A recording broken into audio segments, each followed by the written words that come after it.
Alright, welcome back everybody. Turn my microphone just so slightly. There we go.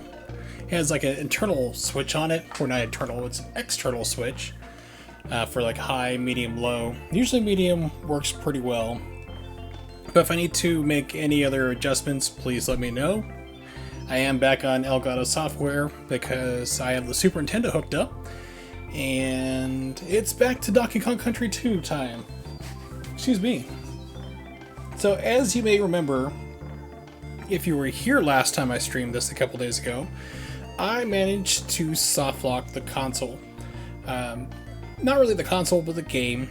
You know, it's one of those days when I'm kind of having problems with my words, and that happens. I'm kind of distracted by a lot of pain. But, regardless, I figured out a kind of workaround.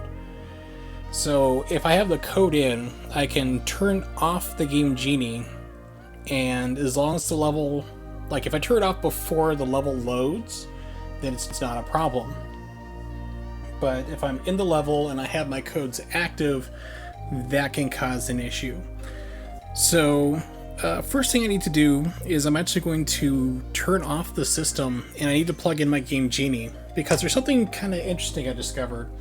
And like I was looking up the Game Genie codes last time, and there's a master code that says it has to be entered.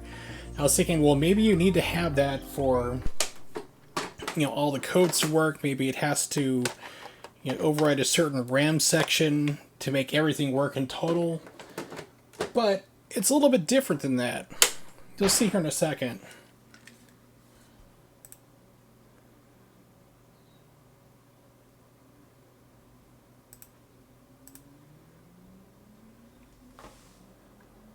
So this is the menu you enter all of your codes at.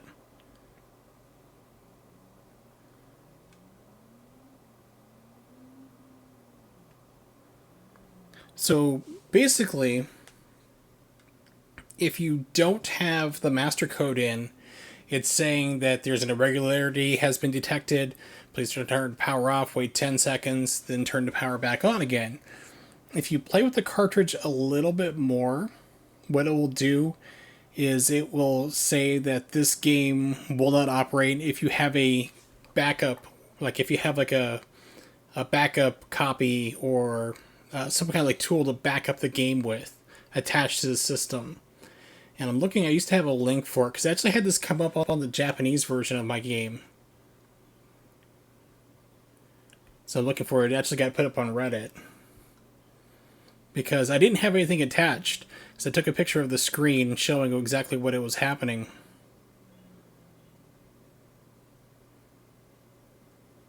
Here we go. So I had this happen on my Japanese copy of the game. And as you see in the picture, I just had the game in the console, no Game Genie attached or anything. It just had like a dirty connection. So it said, it's a serious crime to copy video games according to copyright law. Please refer to your Nintendo game instruction booklet for further information. It said that in English below and in Japanese above. And in this one, in English, it'll just straight off tell you that you can't operate it with a copying device attached. Please remove it. So basically with the Game Genie, the master code, what it's doing is bypassing it. It's bypassing that lockout. Okay, so let me readjust this a little bit so I can see both chat and the code screen I need.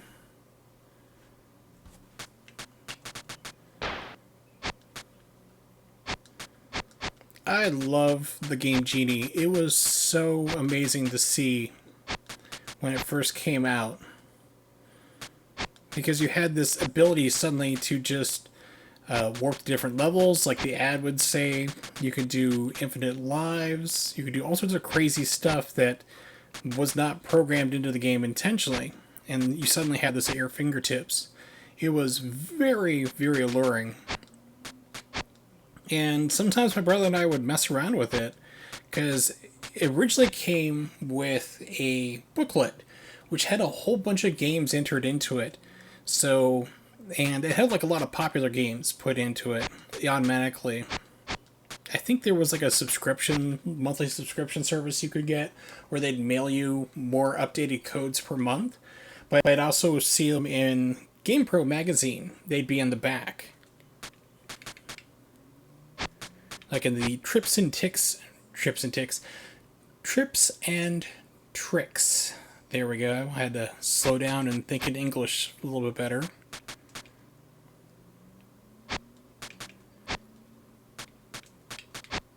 And last time I streamed this, I actually showed off how you could play the demo world for Super Mario World. Easiest way to do it is just input like the Super Jump code for the Game Genie. And then let the scripted event play out. And of course, it's automatically programmed to have certain button presses put in. So it would keep following that script, but it'd be out of sync to the higher jumps.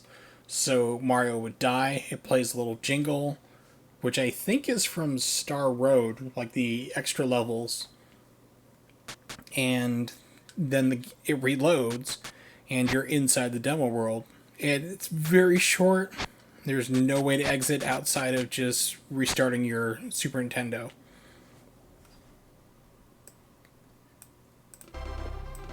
Here we go.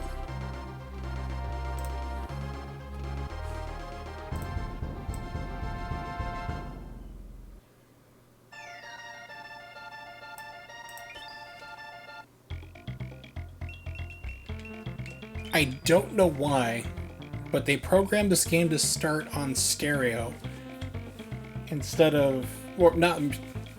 Yeah, I apologize. My brain's scrambled right now.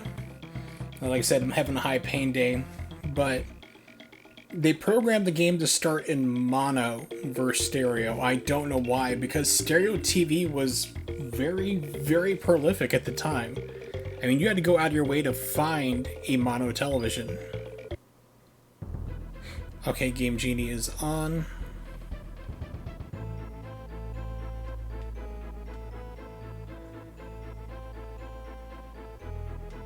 I wonder if I can take a funky flight out of here. Nope.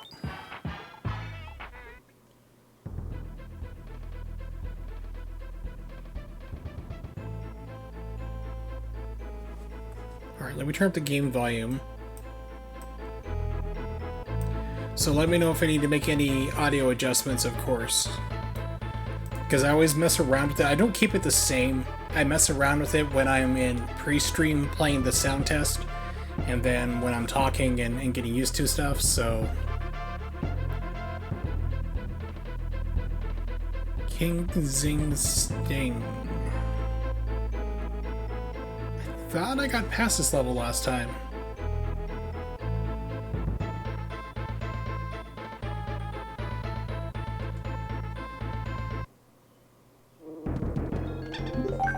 Yeah, I did. Apparently, that's right, so the game's soft-locked, and I was unable to save the game. So I was thinking, like, why am I back here? I've already beaten this guy, I had to fight to get past him, but now I need to do it again.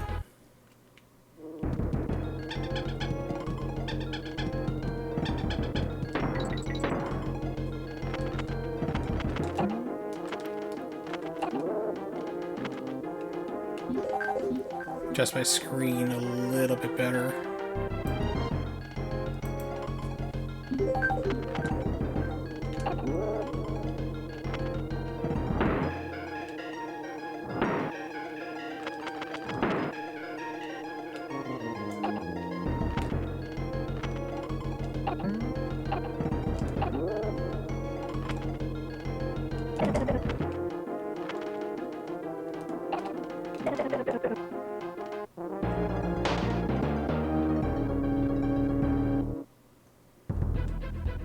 So the Game Genie cheats that I have on are for infinite lives, and if your Kong dies, the next one comes back.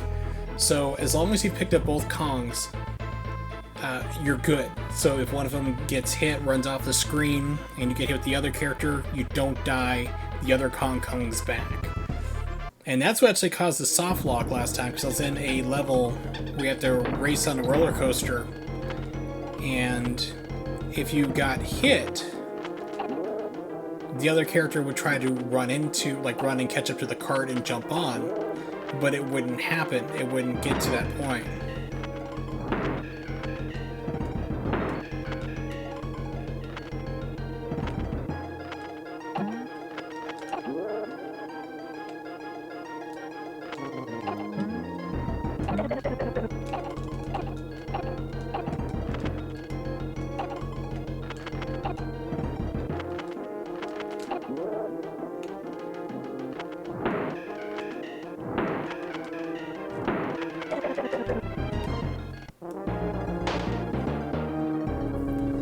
Yeah, so what would happen is, like, you get hit on the roller coaster, and you'd see the animation of the Kongs, like you'd have both Diddy and Dixie running on the track right where the cart was, but they could never get onto it.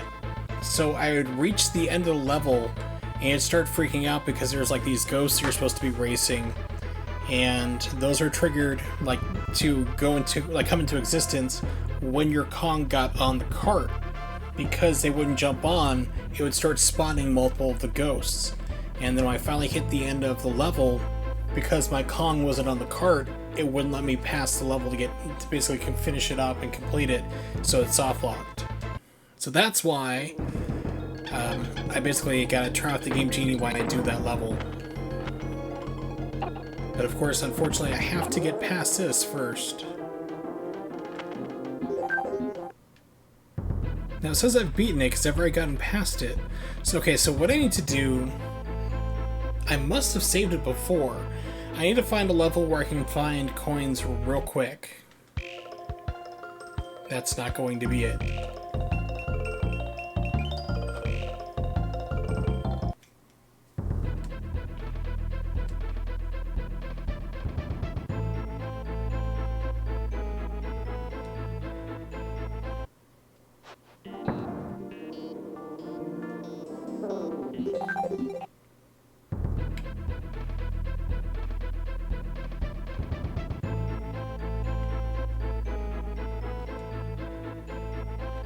Because in this game, what would pretty much eventually be DLC, you have to have coins to do everything.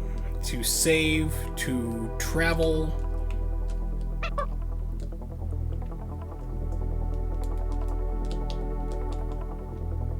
All sorts of manner of things.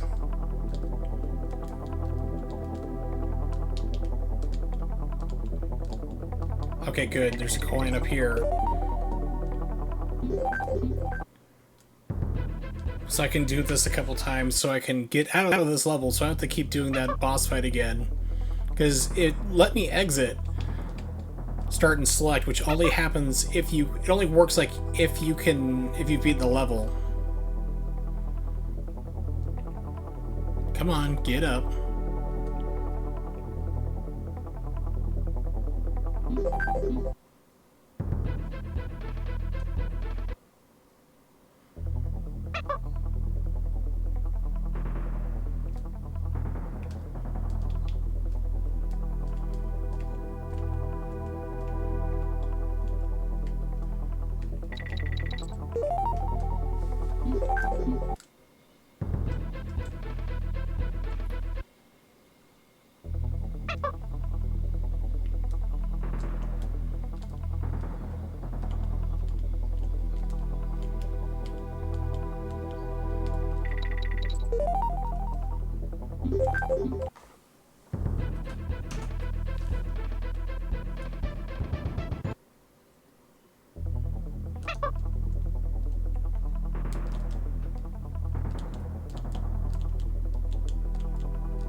Do it one more time.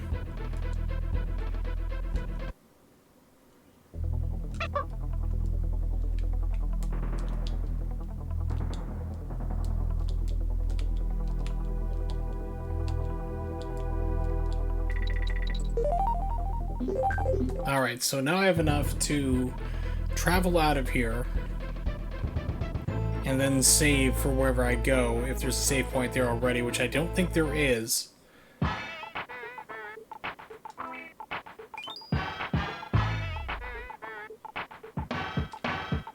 Yep, so it recognized that I beat the level, but apparently I didn't hit a save point.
I was sure there was going to be a bonus level there.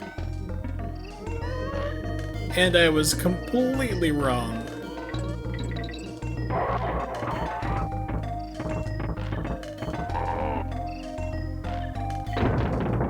That's where it is.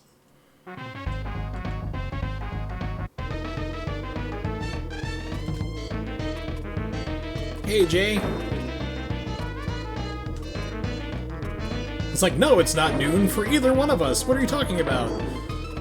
Yeah, noob, totally. I am terrible at this game, so I am using a Game Genie in order to speed things up, because this would be like a months-long process otherwise. Oh yeah, absolutely. That's how I soft-locked the game last time.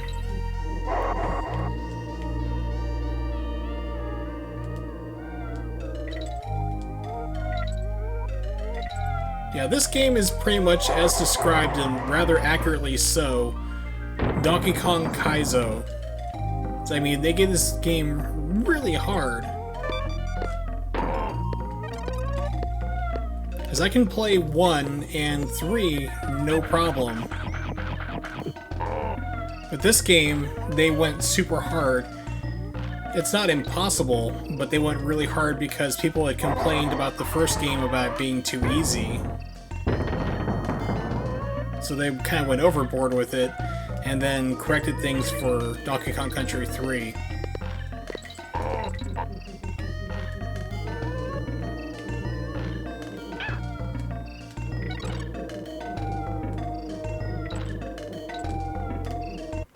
Oops.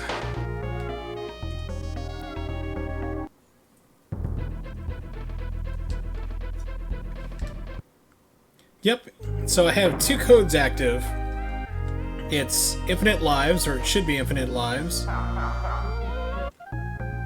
Yep, no, actually, interesting, infinite lives is not working anymore. And the Game Genie is on. So, it's supposed to be infinite lives. And I have, when one of your characters get hit, then the other one comes back in. And that's what actually soft-locked it last time, because I was on this level where I had this roller coaster I had to do. And if you got hit, your, like, Diddy or Dixie would run to try to jump onto the cart, and it couldn't anymore.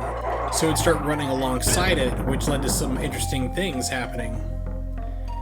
And so the ghost that you're supposed to race against kept infinitely spawning because it was waiting for me to get done, like to basically hit the ground and keep going. And it just never happened. So I was having multiple ghosts spawning and spawning and spawning, and then I had both of the Kongs running after the cart. So I hit the end of the level, and the game didn't know what to do because nobody was on the cart, and the game just soft-locked. It wouldn't let me out of the level. So I'm wondering if that really impacted something on the save file. But yeah, maybe it doesn't work with pits, but I was testing it earlier, and it seemed to work with getting hit directly. Yeah, so for Donkey Kong Country games, I recommend Donkey Kong Country 1 and 3. 2, you can play, it's not too bad. Like I'm playing it right now, it's not my favorite. Actually, I don't like it at all, to be honest. But it's very hard if you're not used to it. But they're not bad games. Okay, so I need to die here.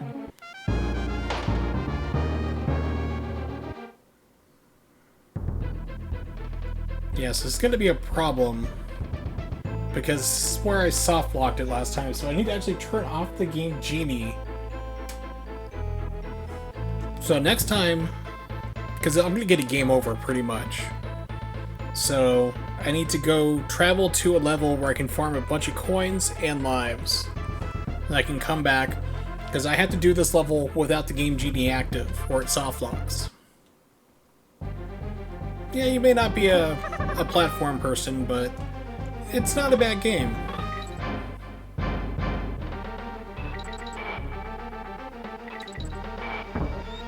Yeah, so those ghost guys would not spawn up correctly, because there wasn't a Kong on the roller coaster, so assumed that I was still running to catch up to it.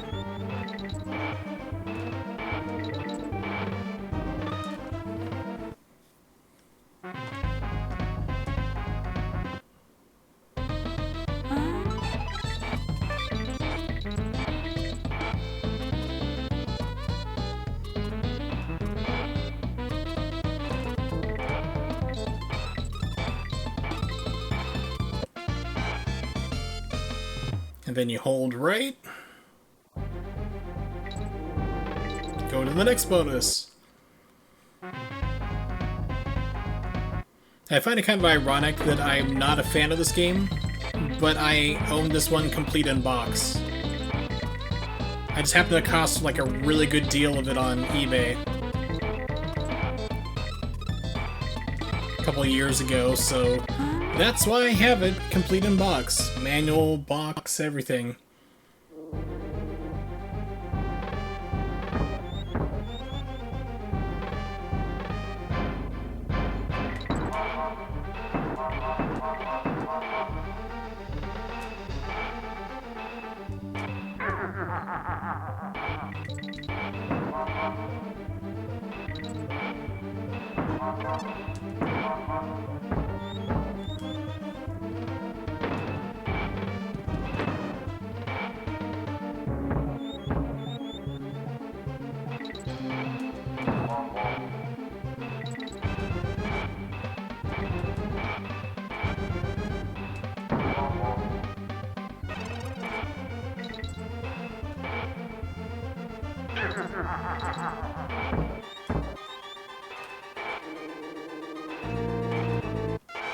Aw, come on.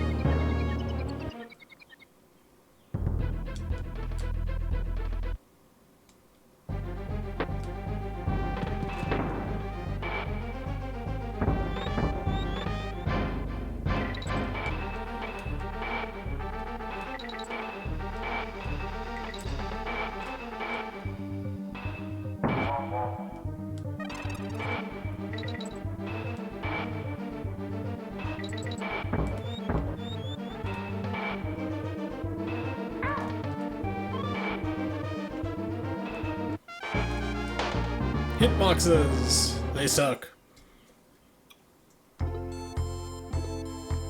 Okay, so game over.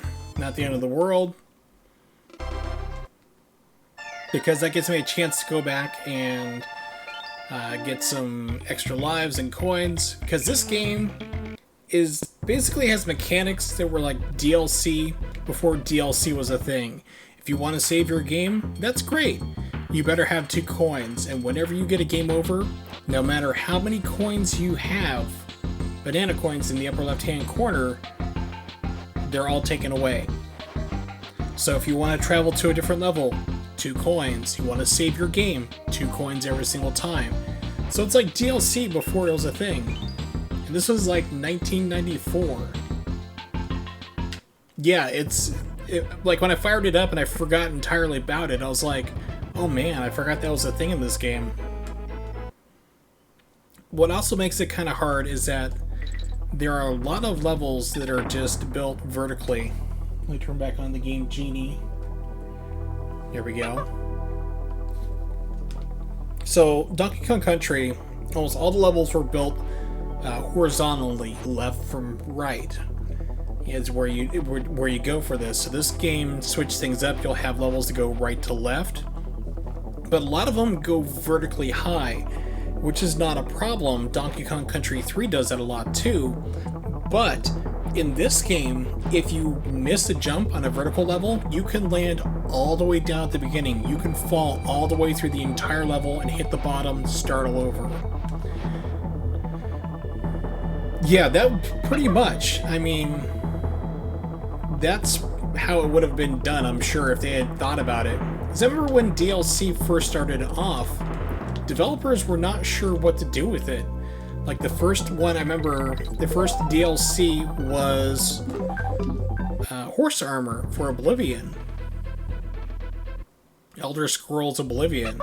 And people were laughing at it like, this is the dumbest thing, it doesn't do anything, who would pay money for it? And then they kind of figured it out like, well, let's do more cosmetics. Hey, we can sell extra content for the game this way. And then it became, we're going to charge you for everything. It's a $60 game in the United States, but in order to get everything, you need to pony up another $20, $30, $50, $100, depending what it is, to get the rest of the game. So it's really evolved throughout the years.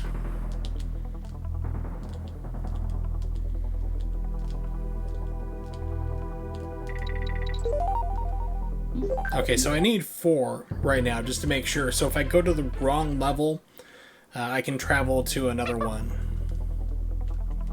So this will be the 4th coin. That would be Dead or Alive 6. It's not a new thing. Everyone was basically getting outraged about it, who's never really played the franchise before and realized they've been doing that for years. It wasn't $12,000. I misread it there for my dyslexia. For Dead or Alive, it's over $1,000, but there was, I believe, a train simulation game of some kind on Steam where all the DLC added up to like $12,000.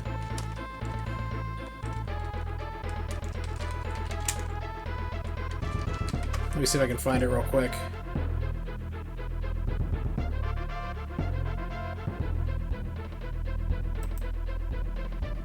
Okay, it wasn't 12,000. It was Train Simulator 2014, and all the DLC equaled up United States dollars $2,837.69. Hey, King Relic, welcome back. I didn't realize that was you for a second. I'm sorry. I'm running slow today mentally.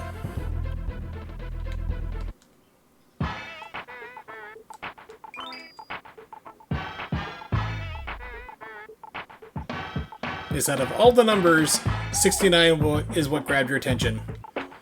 I see you too are a man of taste. I think this is the level... Yeah, this is the one where I can farm it.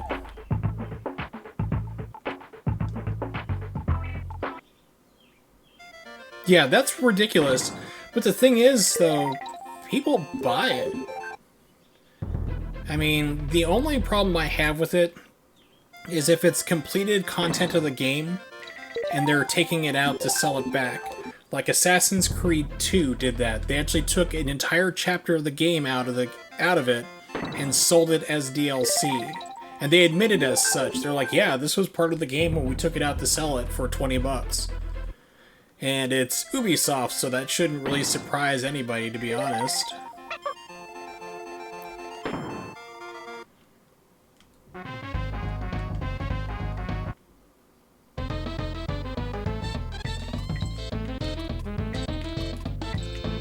So DLC, I don't really have a problem with, for the most part. But like I said, if you're removing content to sell it, that's where I have an issue with it. But if it's something that they're developing later on, that I'm fine. It's still a pain in the butt, especially with fighting games, like Dragon Ball Fighters, for example. That became really crazy. Like, okay, here's season 1. It's like 4 or 5 characters, $30. Then season 2, and then Street Fighter V did it as well.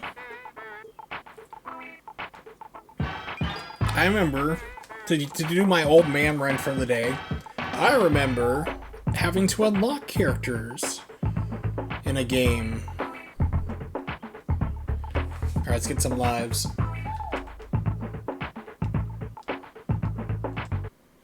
$360 of DLC. Ouch. I think there's an extra life in here. There's actually a method that I've seen on tasks, and it works in real, like in here too. Like, you skip these bananas, you don't get them.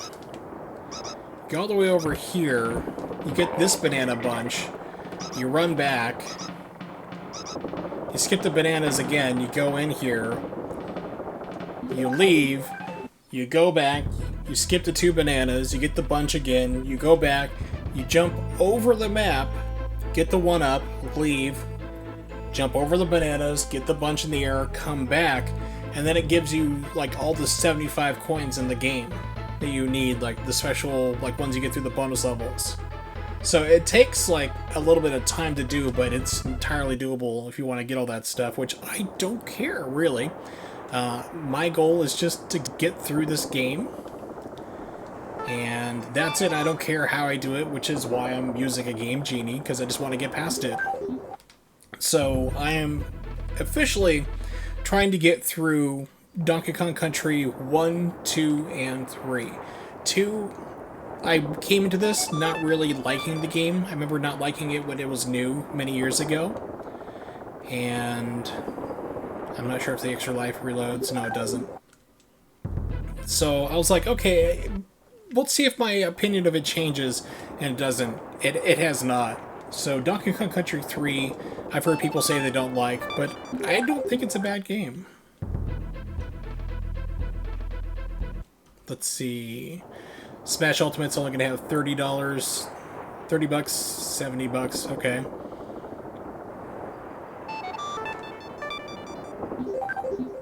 It's only cosmetics and extra fighters.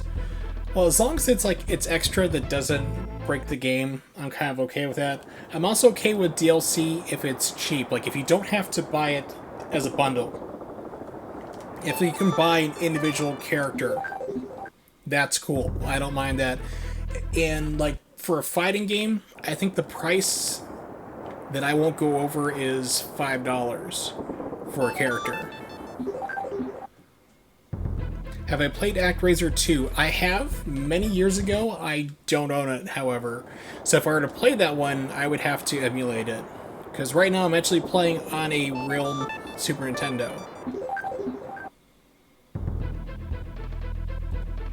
Now, I liked ActRaiser 2 better than 1, because I didn't like the sim parts of it.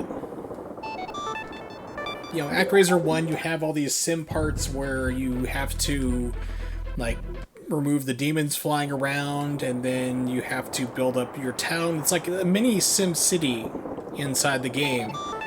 And then you finally get to, like, all the cool extra stuff there where, like, you're doing the platforming. That part I like. But for me, it was a slog just to get through it. Yeah, ActRaiser 2 is pretty hard. Yeah, it's like, I don't really look down on people who use save states if you're playing through an emulator. Not at all. I mean, everybody has their own different skill set. And I don't care if you use save states to get through a game. The question is, did you have fun playing it? Did you enjoy your time? That's all that matters. I mean, like, I have Super Empire Strikes Back for the Super Nintendo. As a kid, my brother and I used to, like, speedrun it before speedrunning was a thing, and we weren't fast. I mean, like, we could beat it on Jedi, which is the hardest difficulty in about 2 hours straight through. Now people, I'm sure, I have no idea what the time is for it, but I'm sure they could absolutely destroy it. But that game is ridiculously hard.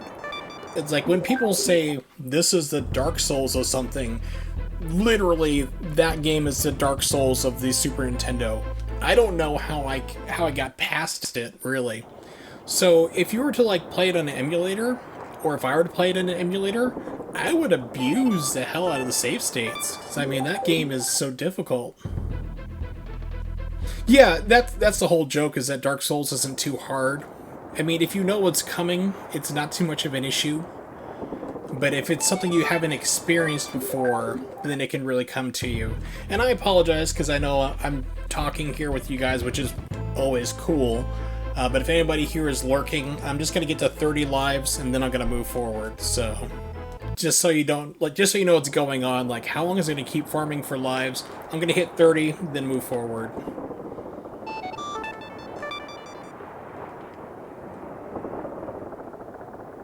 Yeah, but it takes a little bit to get used to for Dark Souls, but that was like the first game that went kind of mainstream that was difficult for a lot of people. There was Demon Souls, which was the first game, which was not too bad. I actually enjoyed it a lot. I really wish that would come out like remastered, or if it comes out like if they do a Dark Souls collection, throw that in there, because that's what Dark Souls 1 through 3 were based off, was that game. And somehow, I have no idea how this happened, but I had a friend of mine who smoked a lot of pot. A lot of pot, trust me.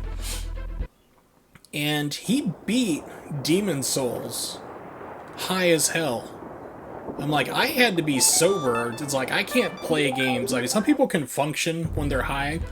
I am not one of those people. It's like, if I get high, if, like, we're talking about things I don't do anymore, by the way, but if I get high, it's like my day was done. It's like, I'm not going anywhere, I'm not doing anything. I'm just gonna sit on the couch and watch TV and lose track of time and eat pizza. And it's like, and my friend was like, he was active. He's like up and going, running around, doing stuff. He'd go to work like that somehow. I don't know how. But some people could function with it, and he could play video games really well. Like, I watched him do the last level, I think it's the secret level for, like, Call of Duty Modern Warfare, okay, try that again, Call of Duty Modern Warfare, you know, the Call of Duty 4. He did, like, that airplane level running through. He did it under 30 seconds, or whatever the achievement was for it. Stoned off his butt. And he had the reaction speed still to just go through and peg everybody as fast as he could running through.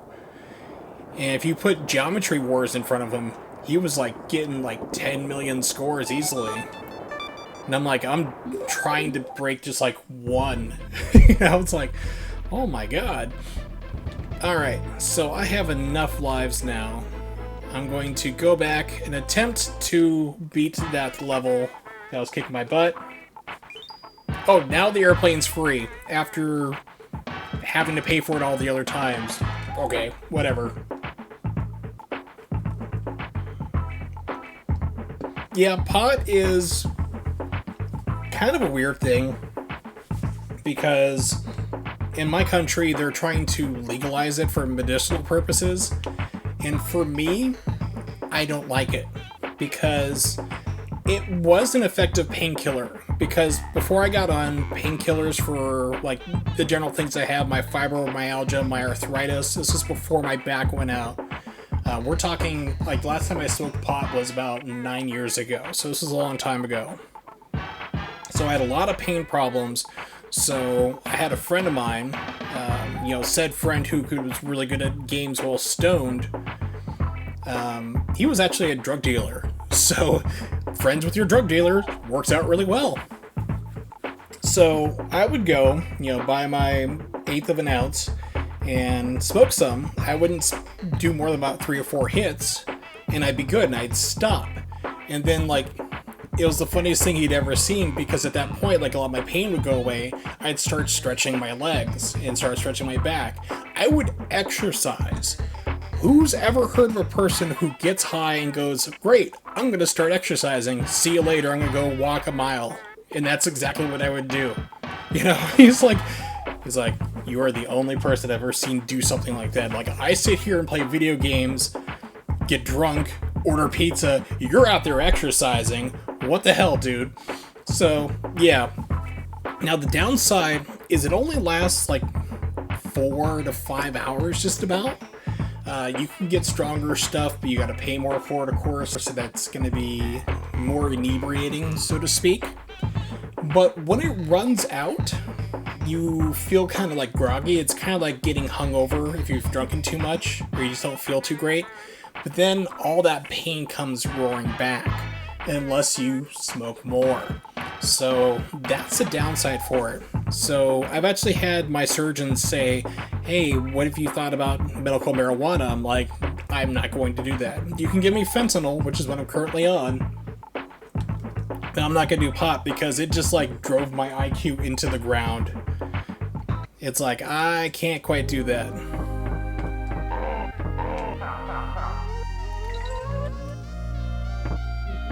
Yeah, so it actually lasts for a while.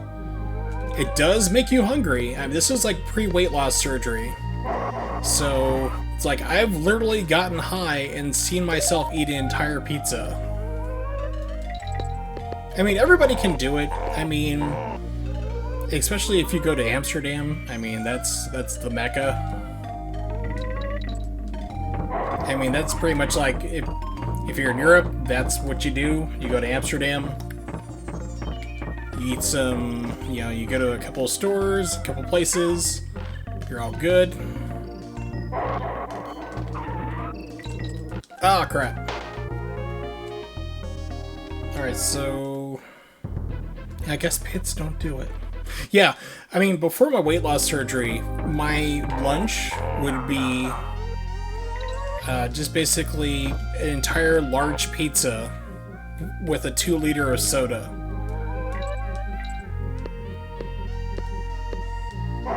And I would do that. Now, I had friends who worked at a pizza place. They tipped me off to the codes I could use to order for them, because I'd also tip them pretty well because they were the delivery people and managers, so I would get priority, which is kind of cool. So I would order like 2 pizzas, like buy one get one free type situation. Wow, that thing goes away real quick. So I would have 1 pizza for lunch, 1 pizza for dinner.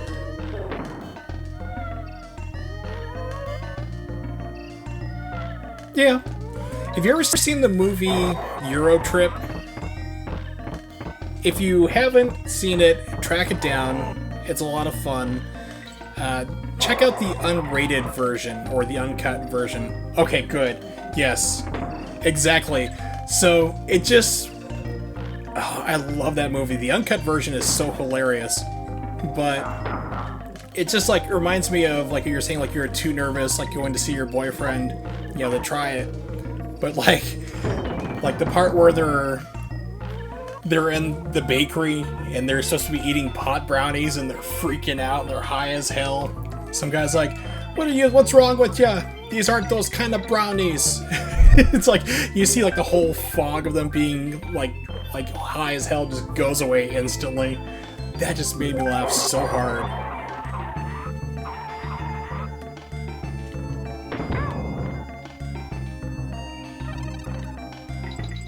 Yeah, the entire movie is just amazing.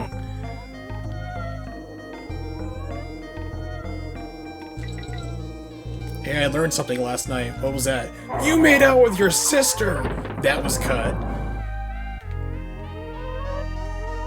Oh yeah, any language I'm sure would be hilarious. That and Beer Fest cracked me up too.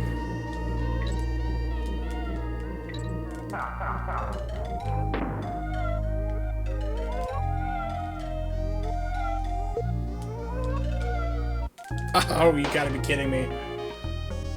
Yeah, they cut that out. They cut a lot of the movie out. The making out with his sister on accident, that got cut. The whole joke's all about it there.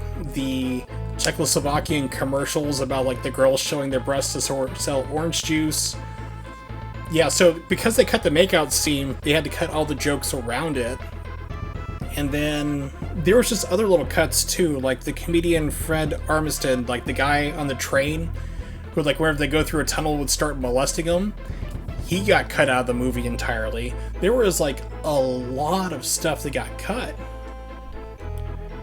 It's a shame. I don't know why they cut it. Because I don't think it was for ratings here in the States. I think it was just probably one of those things the studio's like, well, you have a 2-hour movie, we want it to be 90 minutes, cut stuff out. I mean, I've seen some movies where I can kind of agree with it, with stuff being cut out. But some movies just get cut and it's like the most amazing stuff. Ah, jeez. Like, the biggest thing that annoyed me the most with stuff getting cut out of a movie was Terminator 2. And I went out of my way about 20 years ago or so. They had this special edition on VHS tape, because not Blu-ray, but DVD, I don't think had come out yet. I think it was about 2 years before DVD came out. And so I bought the special edition on VHS, which had the uncut version of Terminator 2, which is pretty much now standard these days. I mean, you have to go out of your way to find the theatrical version. And my mom loves action movies, so she wanted to see the entire Terminator franchise. So she'd seen the first one, she loved it, and then she wanted to see Terminator 2. So I'm watching the uncut version for the very first time. My brother and I are watching it with her, and we're just like slack-jawed, like, oh my god, all this was cut out. And she didn't know what it was because it was her first time seeing it. She had no clue. So the VHS tape, the second tape that came with it, because it was a 2-tape set, had a featurette on all the stuff that was cut out and went into the process of making the movie. Like including the part where they had Linda Hamilton's twin come in and mirror her movements for the part where they take the chip out of the Terminator's brain so he learns. And she's like, they cut that out. She was really angry about it. I'm like, yeah, like all the parts about like the Terminator learning, because like in the theatrical version they just put in some line like, I learned by watching people, and they had to actually cut open his head, open a port, take out a chip, reset it. Sarah wants to smash it. She's like, you have no idea how hard it is to kill these things. He's like, hey, I'm supposed to be a leader, listen to my leadership ideas. So she's like, fine, we'll trust you, whatever. And then he goes through the entire process of learning. He starts watching people, asking questions. He tries to smile, which is hilarious because he looks like a horse trying to smile. It's things like that were all cut. And then there was also scenes like after they froze and shattered the T-1000 where he starts glitching. You still see parts of that in the theatrical cut, like you'll see like a ripple come through. But at one part he's chasing after him through the factory, he's walking after him, and his hand touches a railing. His entire arm goes striped like the metal railing he grabbed. He stops and looks at it. He's thinking to himself, like, why is my arm striped? And he gets rid of it. And then there's more shots of him walking through, and you see his feet melding into the floor, which is why John knew at the end to look at the ground to see that, oh, this isn't my mom, this is the Terminator trying to trick me, jump out of the way.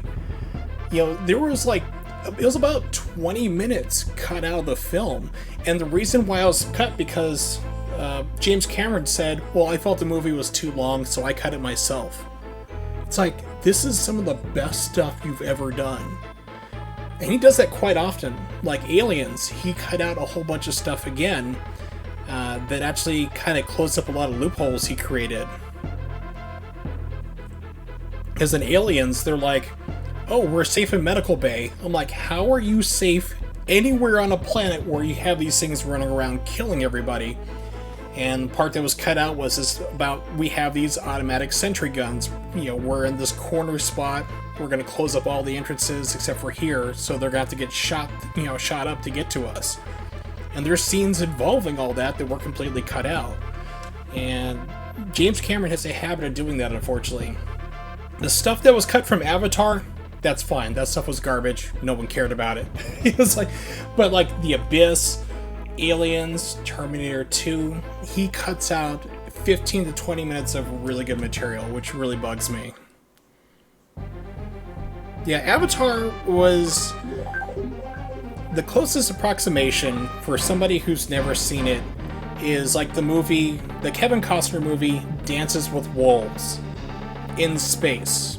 That's pretty much what it is. It's Dances with Wolves in space with giant blue people. I saw it in 3D when it was new because it was the most advanced 3D movie to date.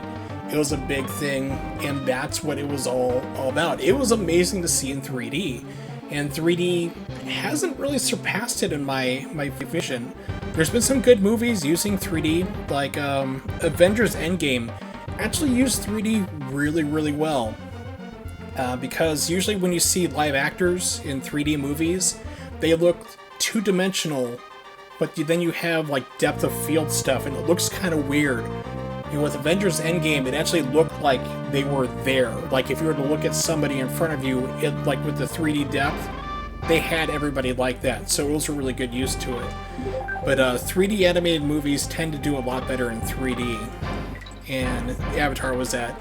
I really wouldn't say Pocahontas, but like I said, Dances with Wolves is pretty much closest to it.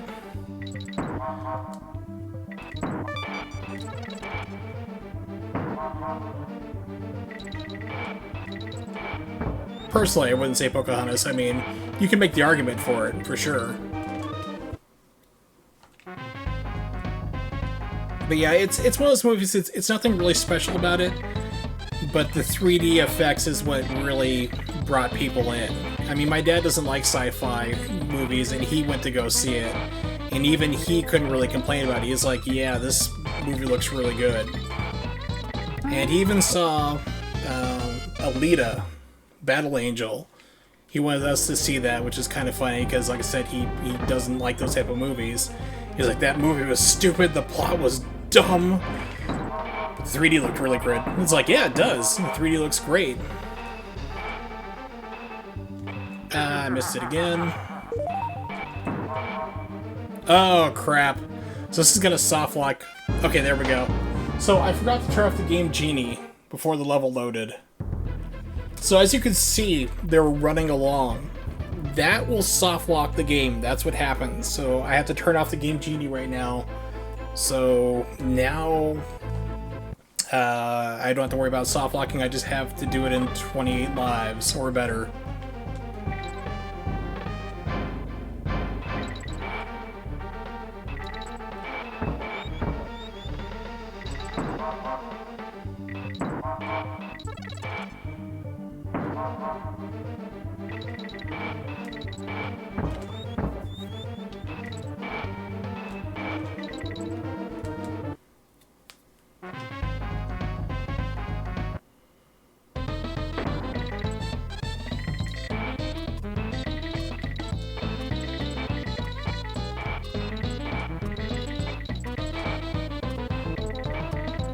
And speaking of James Cameron, the new Terminator trailer dropped yesterday, and I was not impressed. I literally thought that the special effects were copied over from Spider-Man 2002. Not the new Spider-Man movies, no. Because, I mean, the animation quality was really poor. It just looked fake as hell. It didn't look that great. Oh, geez. Yeah, by all means, definitely go to bed, get some sleep. Thanks for hanging out, though. It's always good to see you. And, of course, anybody else who may be lurking or watching in chat, if you see any frame drops or anything, please let me know, because I always want to make sure that I have the best stream possible, and I'm seeing some dips. I'm not sure if it's just from like the death screens or not. But if you're seeing any type of frame skips or if it starts dropping a lot of stuff, please let me know and I can always switch servers. That's fine. Like I said, lurkers are always welcome to my channel. Even if I know you, you're still welcome to lurk. And not the best part to pause, unpause.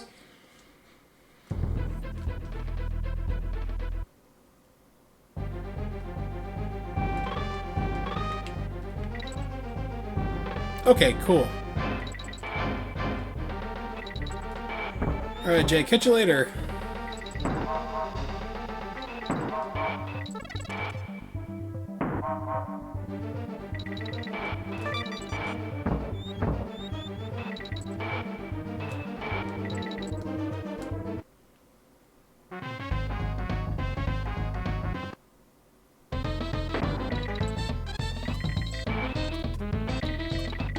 Yeah, unfortunately, like when I stream, it's apparently the busiest time for Twitch's servers, so you tend to have almost a lot of drops, unfortunately.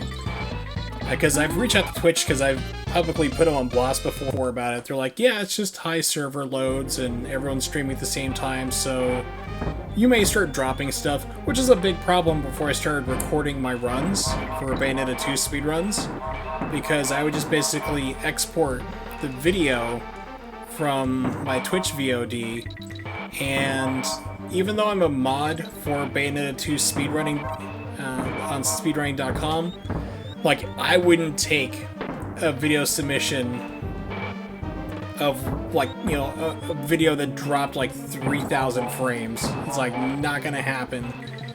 So that's when one of the users of my Discord, not my Discord, but the Discord for Bayonetta 2, was like, just record your run at the same time, you know, in OBS. Why did that kill me? I had 9 seconds left. He's like, dude, just hit record as well, so if the servers drop, you know, if they start getting congested and start dropping frames even though your internet's solid and my internet's rock solid, it won't pick up on those recordings. And true enough, it doesn't.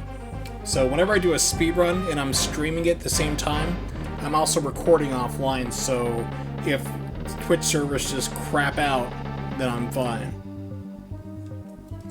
But unfortunately, it's just what they have.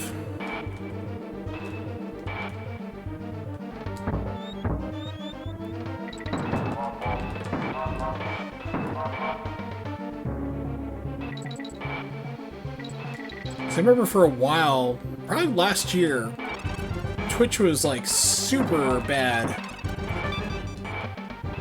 with their servers. And dead. It was like you'd get like horrendous buffering. Like you go into somebody's like room, you watch somebody stream and it'd just be buffering, and it wasn't their internet. And it'd be like everywhere on Twitch you went, just about the majority, like a good 90% of them would just buffer like crazy. And you would turn down the settings, you'd pick something lower, like if they were streaming 1080p, you'd try like 720, you'd try 480, it did not matter.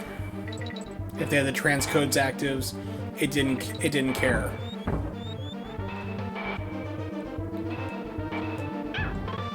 So fortunately that's mostly been resolved, but now we're just having frame drops where the server just is overloaded from everybody trying to stream during their best points, and it just starts dropping everything.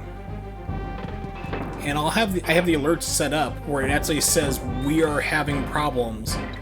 You know, it's not like my internet, they're like, yeah, our servers are congested right now. I thought that was the bottom part. So, okay, let's try that bottom bonus I keep going past. I think I did? Yeah, for the New Game Plus. Yeah, so, when do you get that stream going? You gotta get all that money. That money. Ooh, my friend YKB is streaming. Sorry, not racing it today, not watching today.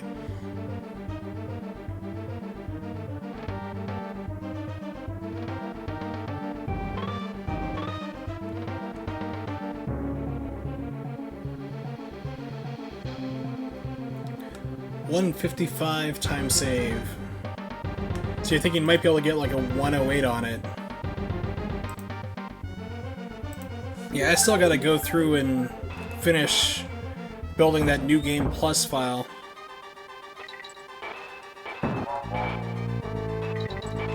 So I want to get a run of that in.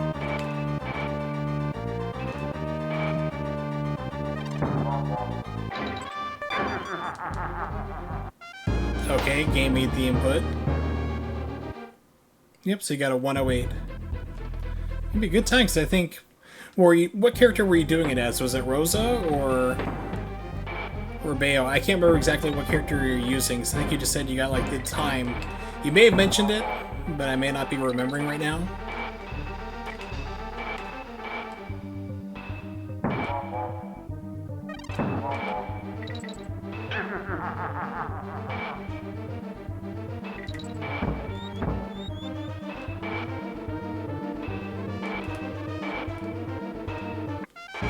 God, that hitbox sucks.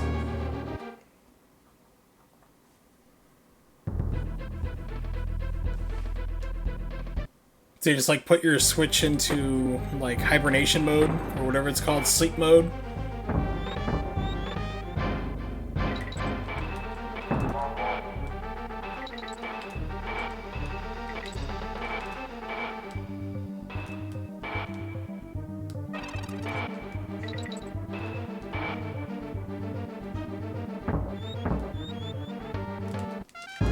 Okay, so I was thinking like, okay, well it's just short hop it. Like, I was thinking maybe you could go over the edge and jump like you do when you roll. You can't do that, apparently. Oh, you put your laptop to sleep as well. Wow. Yeah, laptops you can usually put to sleep. You do that to a desktop, it's going to cause problems. So that's another problem I ran into while I was doing my externship. Is that we'd still have people there, like they had desktops, we're like, just, you know, leave them on. Gotta have to jump ahead of time to get that one, I guess. Like, don't put them in, you know, don't turn them off. And then we would still have a report like, okay, this is, you know, this computer got the update we pushed out, this computer didn't. And we're like, why didn't it update? Like, oh, I put it in the sleep mode. Oh, by the way, I didn't save all my stuff, and it's not coming back up. We're like, well, desktops don't support sleep mode a lot of times, so yeah, you're hosed. Oh, just got past the level. All right.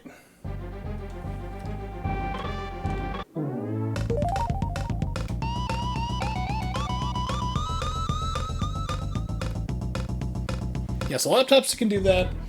Desktops are not. And that's when I went through. They're like, I hate it when people do that. I'm like, you know, we can disable that for everybody. Like, what? I'm like, I'm the new person and I know this. What?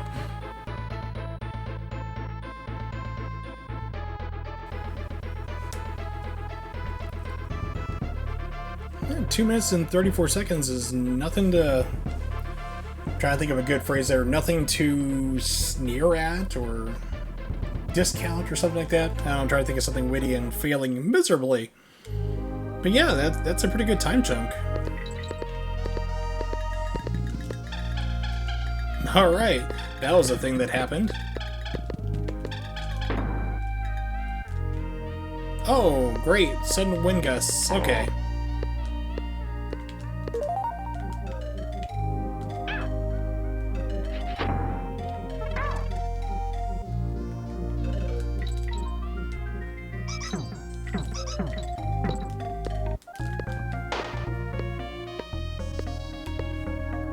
Yep, so I don't know how big the overall time would be for a save for digital versus physical for a New Game Plus run, because that would be kind of the wild card.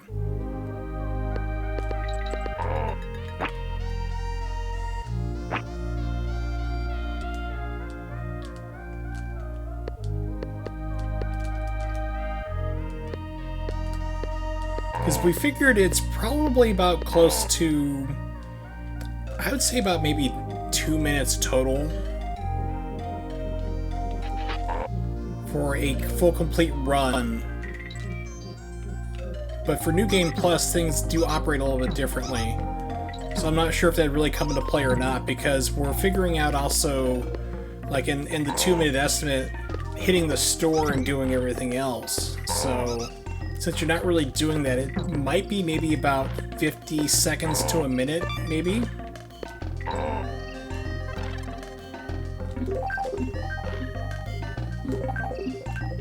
Yeah, it's one of those things that's kind of hard to judge right now. Like, whoa, what?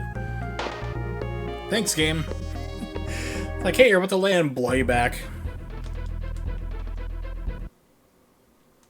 Oh yeah, it still puts you in first place, I think.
Yeah, because I know right now Ace is working on trying to get an Infinite Climax run going again.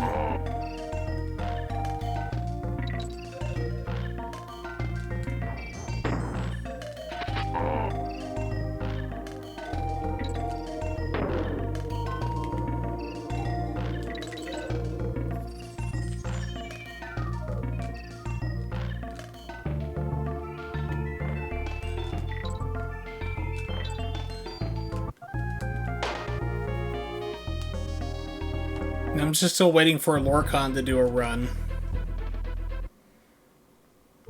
Because apparently he has a lot of tech that he hasn't been telling, except for like a couple people.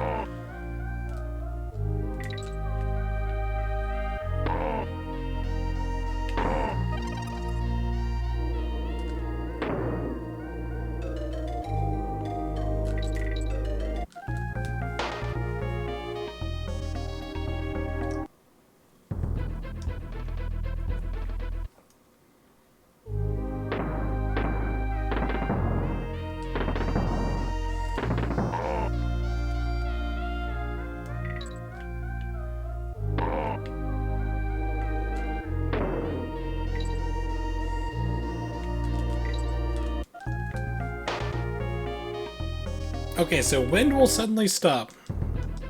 You must remember that.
Oh, nice.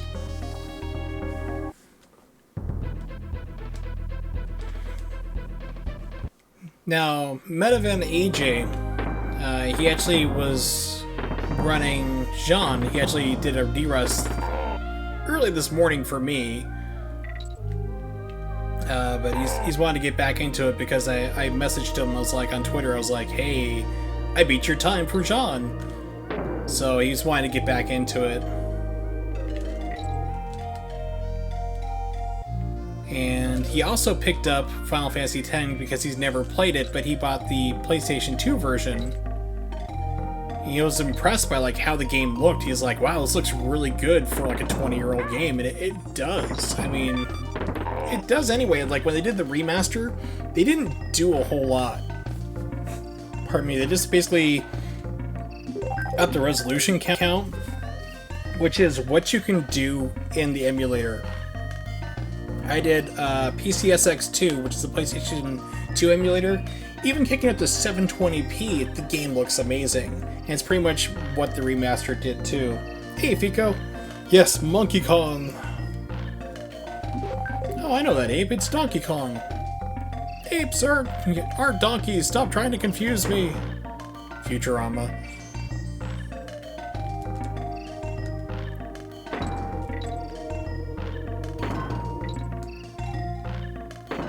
Yes, playing that Danky King.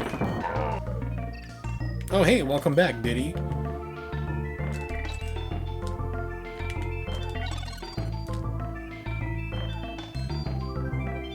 Well, this is still a casual world record.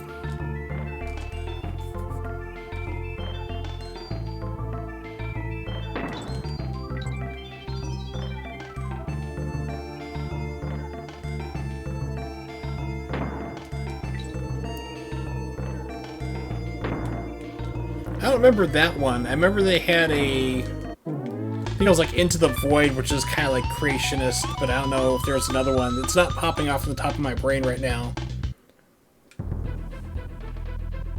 Finally, a save point. Oh, thank you. It's like, I don't want to eventually die and not lose all this crap I've had to fight to.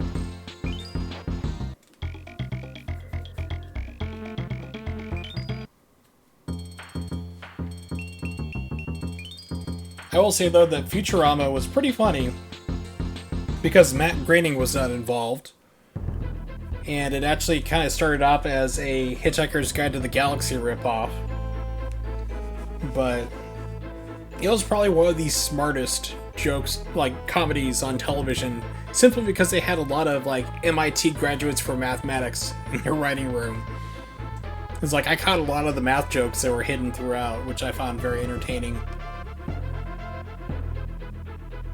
I don't think I saw that episode. I'm guessing it was probably one of the newer seasons that they had for a while, before the show got canceled again.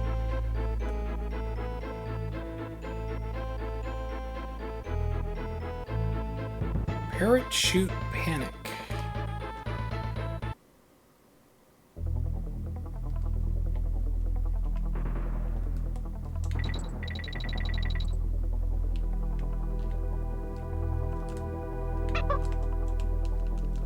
Okay, so this guy does not shoot anything, and you can only slow down, but you can't fly upwards, and hitboxes still suck. Got it!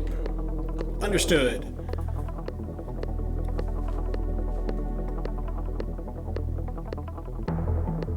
Okay, because I thought that quote, like, I don't want to live on this planet anymore, I thought that was the one where he had his monkey, like, enroll in the Mars College, at the college on Mars. It's one of those ones like I have like I'm trying to remember what it was, the episodes. I don't know them as nearly as well as I do the Simpsons. Classic Simpsons. God, the hitboxes suck. That's what I really remember about this game. What really aggravated me was crappy hitboxes.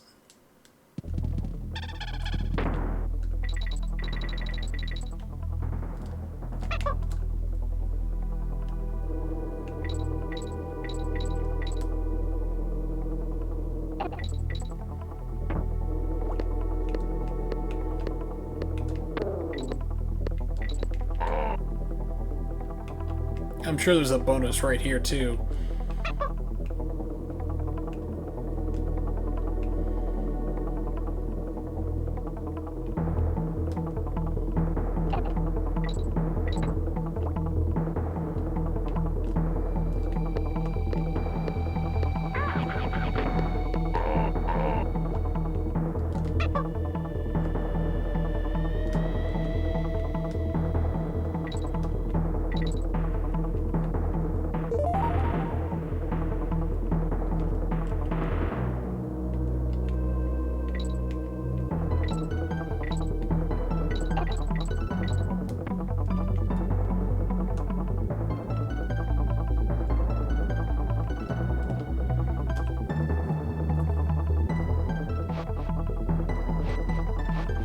Yeah.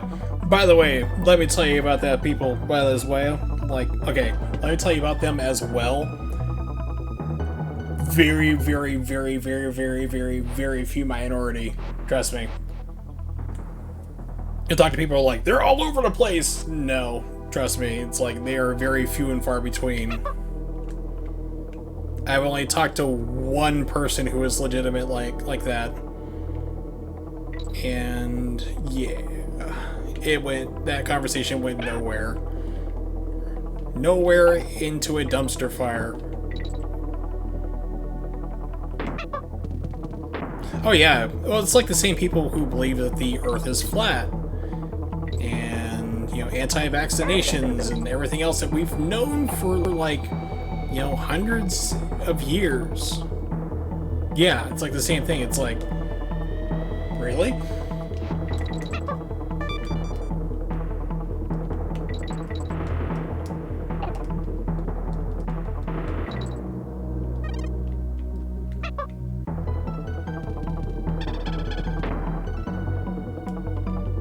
Oh, this is a bad decision.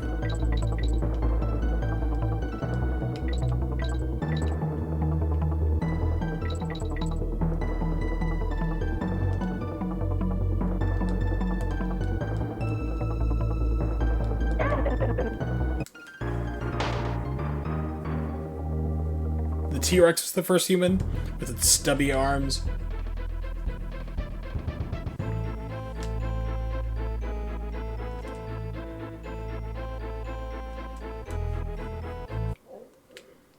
I always love to tell people that dinosaurs didn't all go extinct. They're like, oh, you're like the reptile people. I'm like, you know, the reptilians are taking over the government. I'm like, no, birds are technically dinosaurs. They're like, what? It's like, yeah, they pretty much are. That's what they evolved from. Alligators are also pretty much considered dinosaurs too. They are leftovers from that era.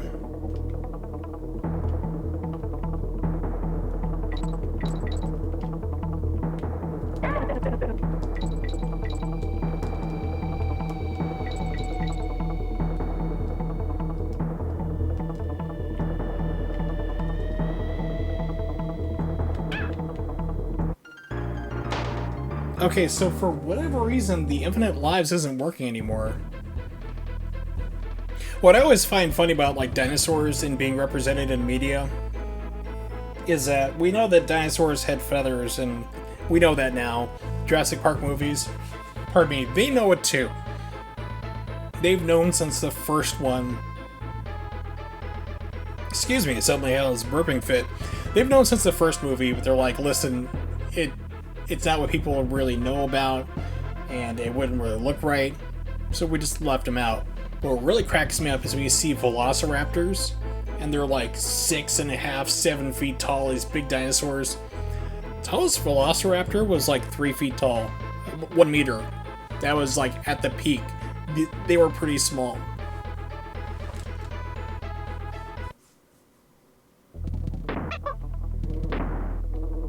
It's like they were not these big, giant, intimidating things. They were pretty small. Now, there is like a cousin to it, which is like a bigger version of it, which is pretty much what they based it off for the movies. But yeah, the part with the raptors always cracks me up.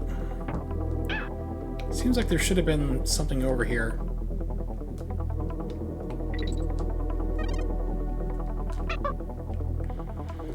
So I remember, like, when anthropologists, or archaeologists I should say, not anthropologists, that's something completely different. Archaeologists found, like, we're studying dinosaurs, and you see, like, even like King Kong. You know, King Kong fights a T-Rex, and all the dinosaurs are standing up on their hind legs, you know. It's like, it's what they thought. They're like, well, humans walk upright, a lot of animals do, so therefore it's that. They didn't think that the paleontologists, there we go. Yeah, I don't know where my brain's at on that one. It's not here today, unfortunately. But yeah, so the paleontologists and stuff, but you see like dinosaurs standing upright. Even when I was a kid, that was still mostly accepted until they finally realized that the tail was usually like a counterbalance. They're like, oh, they should be flatter, not standing upright. So it's always constantly changing and evolving and learning new things.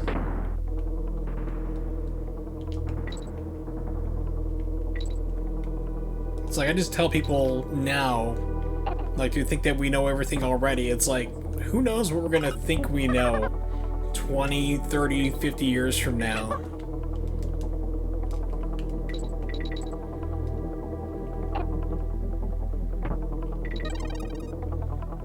It's like the movie Star Trek 4, to use an example. They go back in time, mid-80s, to save the whales. You know, to save the future, which is...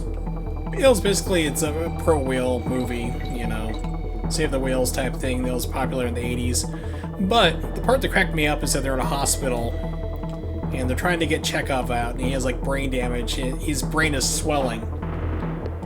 So Bones finds out where he's at, and he goes into the operating room, and they're about to drill into his head. You know, Chekhov's head to relieve the pressure, which is what we currently do to relieve brain pressure, because if it doesn't, then it's just going to press against it, cause damage, and an issue. And they're like, and he's just like horrified. He's like, what is this, the Dark Ages? You don't need to drill into the head, just do this instead. And he fixes the problem. But what we see now is completely different what's going to be 20, 30 years from now, even for medicine. Again, argument someone was fairly rational because I have to apply science most everywhere, which means I need evidence. Yeah.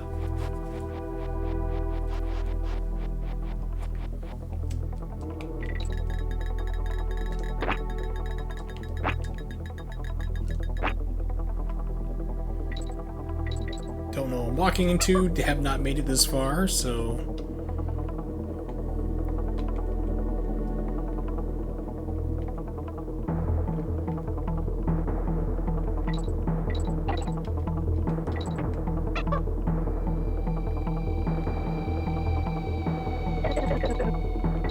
Oh, this is fun. With this wonderful hitboxes. Oh, God. I don't know how people speedrun this game.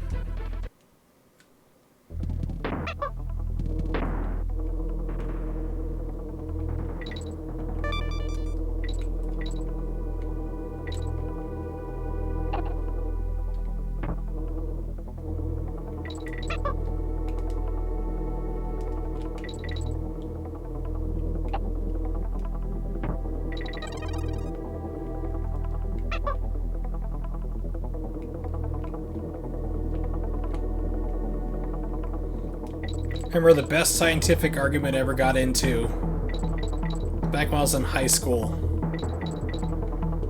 And these two guys were debating what holds a tree in the ground. Was it the roots that spread far out? Or was it the soil which gives it the ability to grip and hold on to? And they're just like going along about this forever and just a couple of minutes and going back and forth why they were right and wrong. So they finally asked me, like, hey, answer this question, what holds a tree down? And I'm like, they're like, is it the roots or is it the soil? I'm like, gravity. He just stopped and looked at me like, oh God, he's right. It's like, it doesn't matter, if you don't have gravity, you don't have either of those things.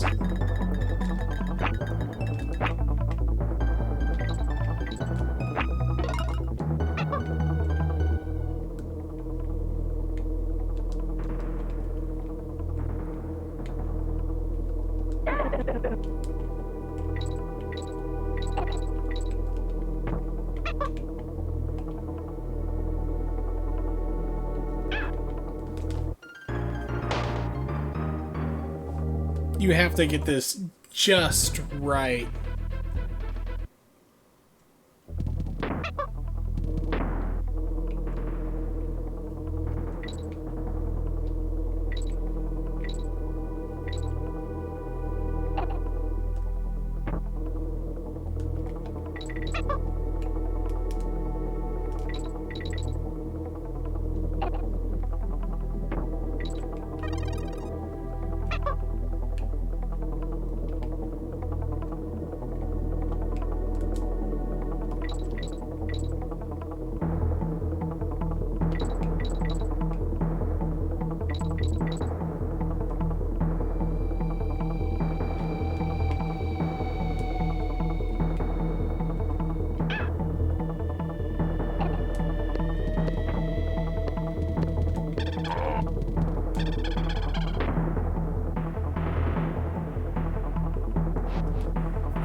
don't say anything funny, that would imply that I'm funny to start with.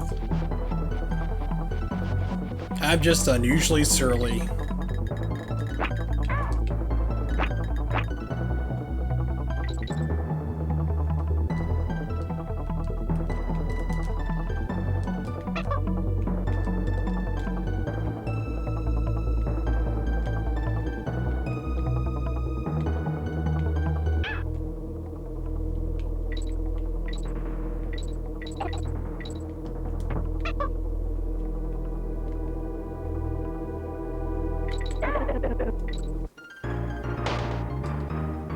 Yeah, so any of you watching may be thinking, unless you're a speedrunner on this, of course then you're special at that point, like, why is this so hard?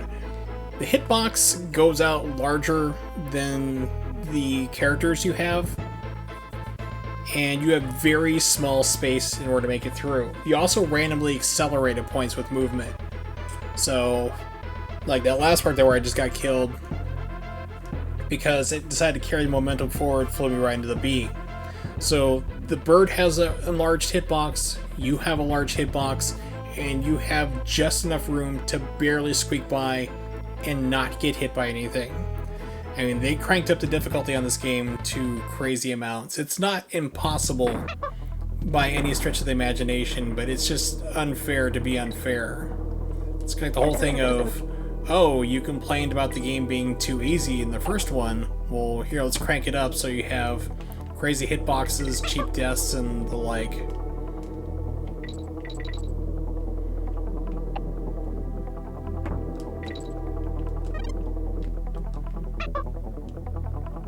You also tend to have very long levels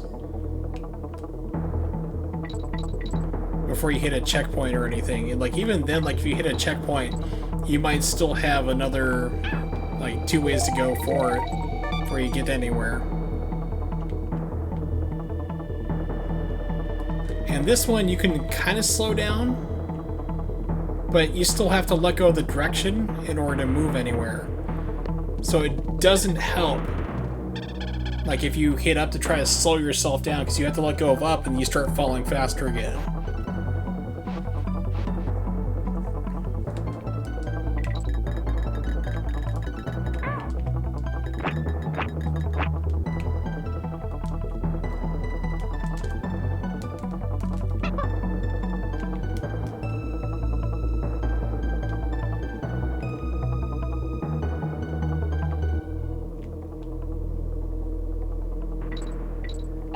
If I was playing this on emulator, I'd be abusing the hell out of save states for this.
Okay, so I was wondering what was in that barrel.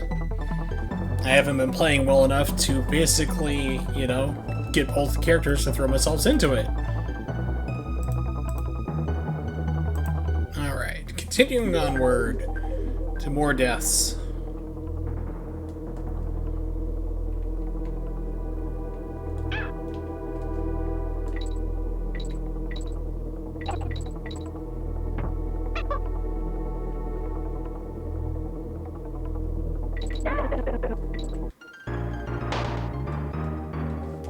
That was another momentum death.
Cool. Nothing much has happened. I went to a bonus round, and I keep getting hit by, killed by cheap hitboxes and momentum.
Thinking, is there a way to skip getting him and just falling straight down? Oh crap. Okay, that's going in a tight circle. I was expecting to like do like a figure 8 movement. So I'm thinking like with the invincibility frames, you do jump up, but you might be able to fall down past all that.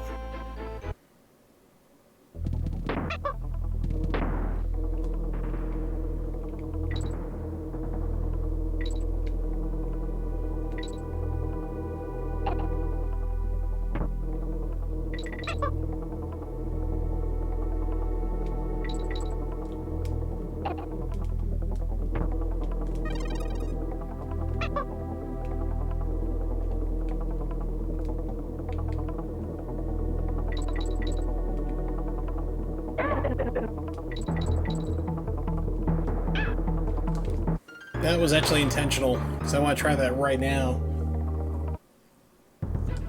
Alright.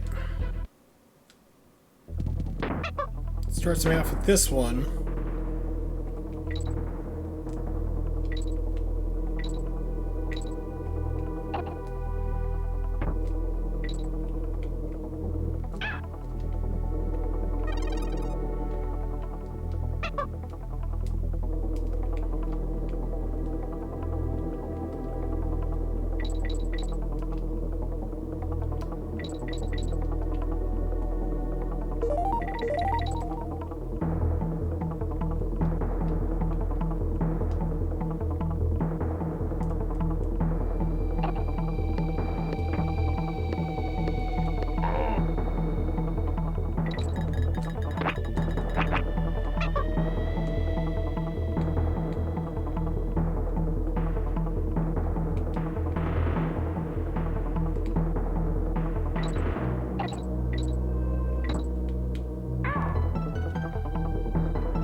I was that close to the ending the entire time of this level.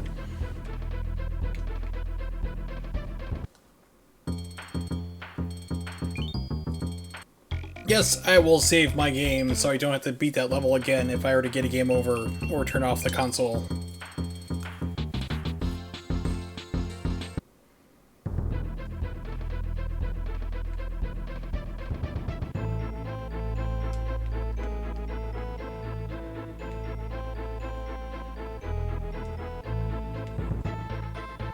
So I wonder, does this guy charge me coins again to get to? Yeah, you still have to pay him every time to get to the extra levels. Lame. Web Woods.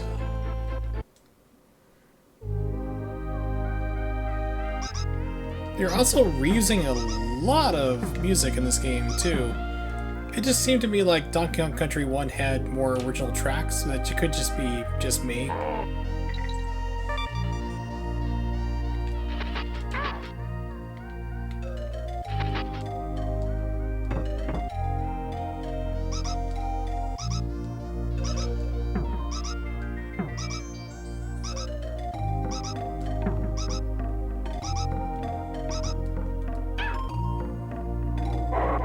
Alright, have some fun.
Oh, slow down. Not something you really saw too much on Super Nintendo games.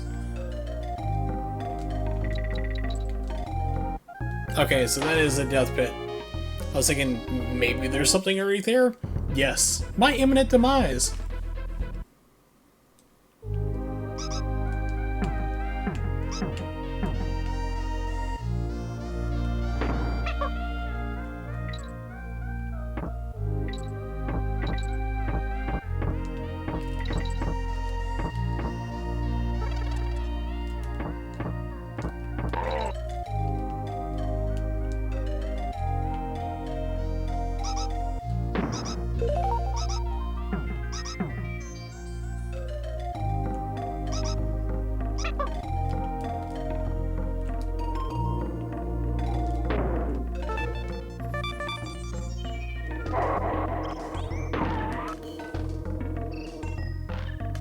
Gotta renew online membership in November for the Switch? Or is it PlayStation account? I'm not sure which one we're talking about. Okay, Switch. I don't know, I have the 1 year free. Like, my 3 months expires in September, which is weird because it's 4 months. Gave me another one. And then I have the other 9 months for it to get the full year. And I got that through Twitch Prime. And I tried, the only thing I've done with it is I tried the NES emulator, like the free games are giving you for the NES, and that thing has so much lag. It's impressive, really, that Nintendo thought that it would be a good thing to release.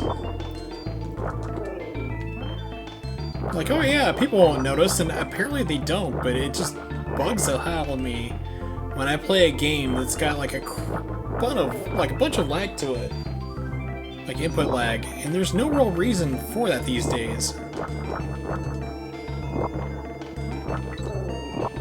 I mean, like RetroArch, oops, has the ability to actually run ahead depending on your computer strength. You can actually remove out lag, so it's just like playing on a CRT. It has problems if you do that. You can't do it with like disc-based games like Saturn and PlayStation. It just crashes everything. But for Super Nintendo, NES, you can get rid of it. It's usually on RetroArch pretty low, like only about 2 frames of input delay to begin with. You can get it down to nothing. But like things like the Super Nintendo Classic has input lag. That's fine. I accept that for what it is. But to have like Nintendo put out something like for free to download for everybody who's a member for the online, and have it be worse than Super Nintendo Classic editions, that's kind of insulting.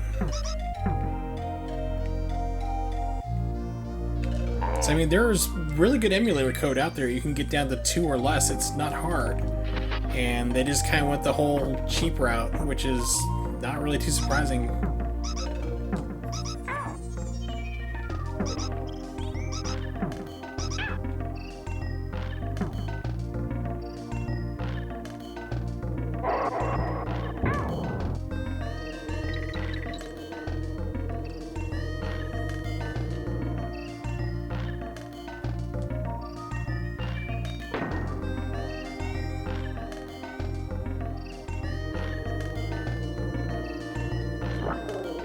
Yeah, it's not a bad one.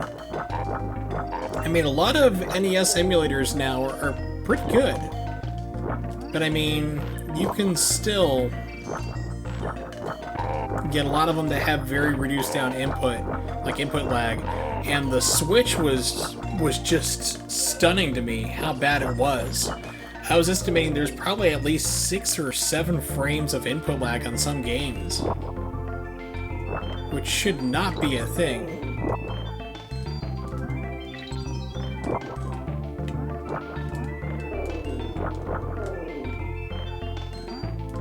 Yeah, it's pretty crazy. I'll need to go through... I can actually find out how many it is, but I mean, I gotta do frame counting at that point, which I haven't done.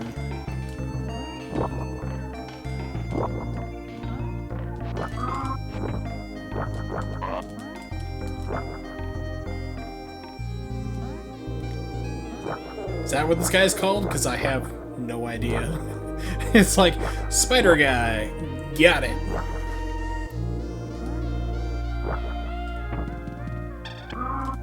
Oh crap. Thanks, game. It's like, oh good, there's a checkpoint and everything's smash. Well, it makes sense. I mean,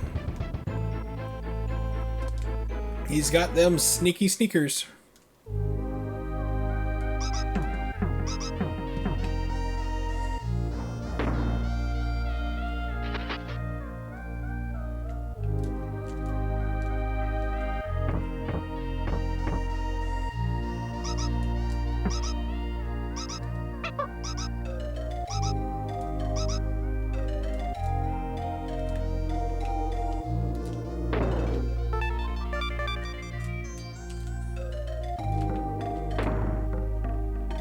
Well, that was great. Thinking maybe it'll shoot me into a bonus level. Nope.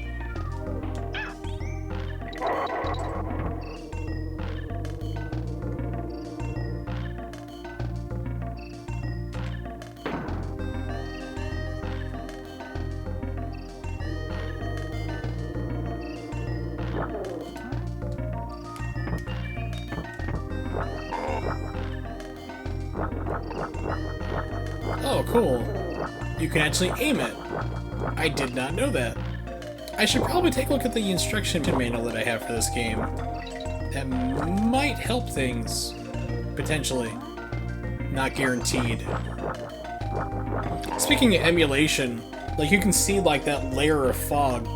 I remember back when emulation was still relatively new, This must have been around 98, I'm thinking. Because Chrono Trigger also employs the same effect, but they hadn't figured out how to do transparencies yet. So it actually made some games pretty interesting. Like Super Punch-Out was kind of interesting when you couldn't see through your character.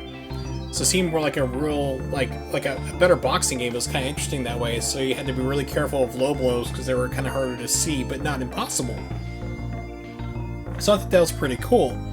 But then I was playing through Chrono Trigger, and I hit the future, where inside, like where you need to go, has this like layer of fog, kind of like you're seeing right now on the screen. And it just stopped everything dead. I had to wait like 2 or 3 months for a new version to come out that actually, like, they had figured out transparencies. Is there anything down here? There's gotta be. Nope.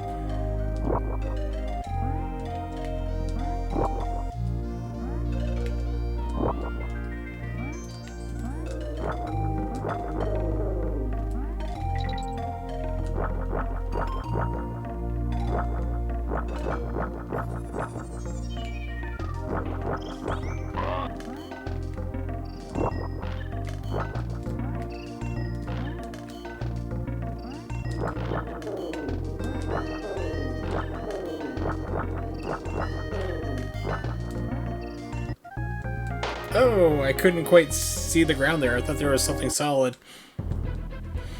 Clearly that was not the case, and look at the very beginning again, because this level is long and obnoxious with its checkpoints.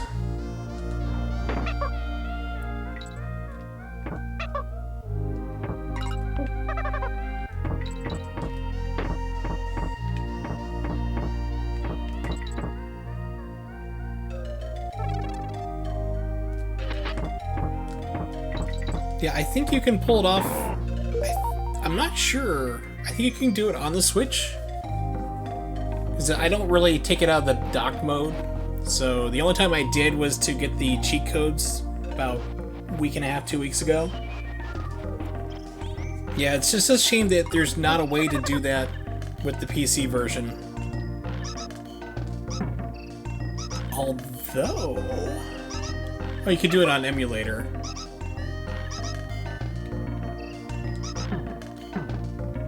Because there is a way you can actually emulate the second screen on Cemu.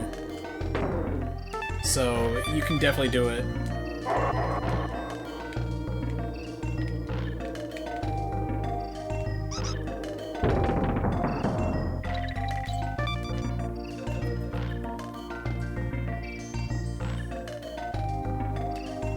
But I think you also have to be careful too with that weapon swap, is that you can crash the game, if I'm remembering correctly. That's the only kind of downside, is you might lock things up. But yeah, I get like the Kilgores going. You just unleash hell. Excuse me.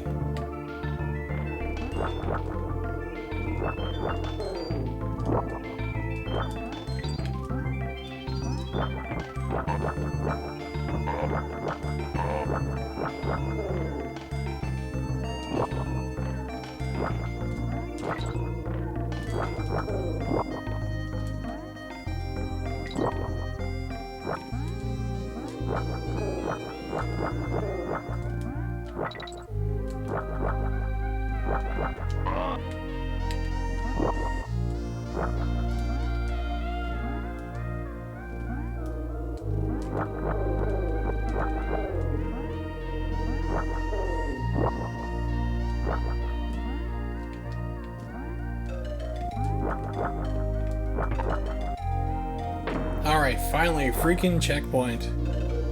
And freaking-tastic.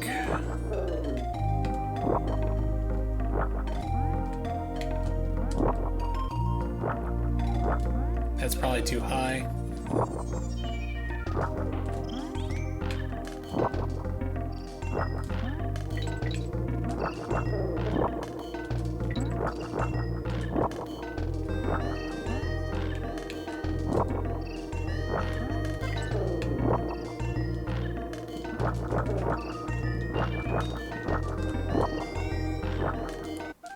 Crap.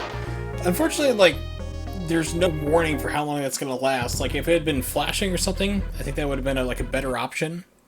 Kind of let you know, like, hey, your web is going to run out. But that's not what the developers cared about. It was mostly about screwing players.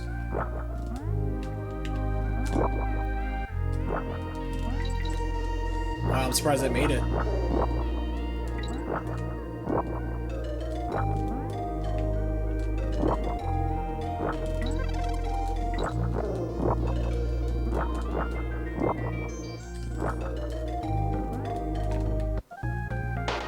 Ugh.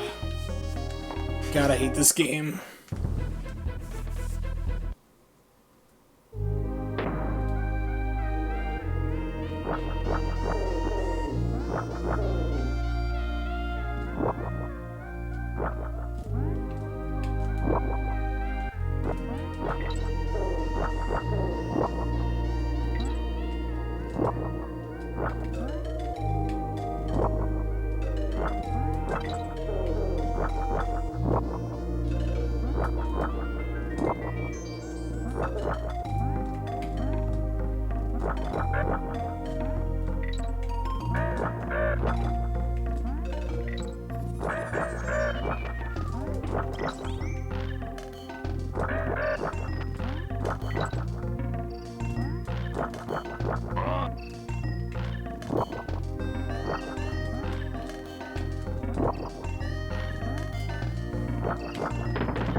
It could be. I mean, there's no reason why it's not.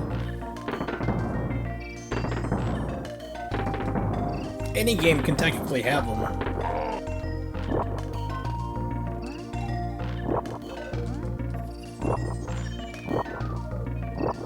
Okay, so it looks like you can only have 3 of them at the same time.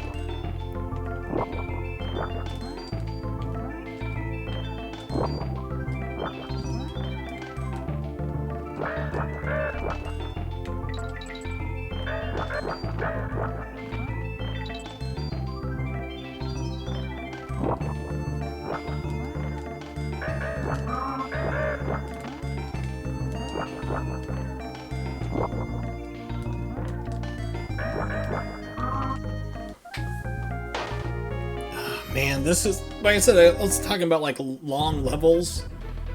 This is a prime example of it. It just lasts way too long. This game went overboard in a lot of places. And that's what kind of like makes me wonder when people say they didn't like Donkey Kong Country 3, about why that is exactly. Because it actually fixes a lot of problems with Donkey Kong Country 2. I mean, you'd have some decent levels, but you'd have, I remember, multiple checkpoints. I could be wrong on that, but it was like if you died, you weren't going back for like a ridiculously long way. It really was kind of like a return more to Donkey Kong Country 1, which I still feel is like the better game of the series.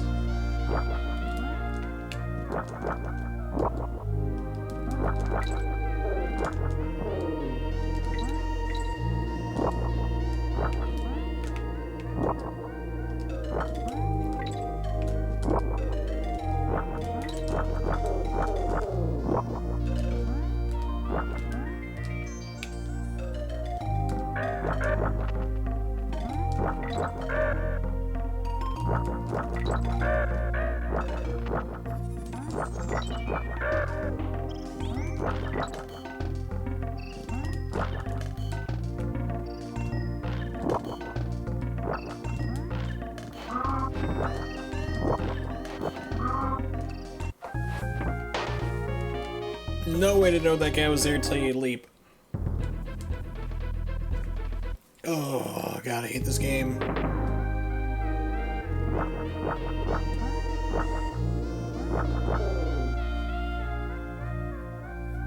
Who knows? I mean, that's the thing. We don't know what the level layout's gonna be. We don't know if there's going to be places that will require us to fly anywhere. We don't know if the levels are being built, so if you get out of bounds, that it's going to be able to do anything.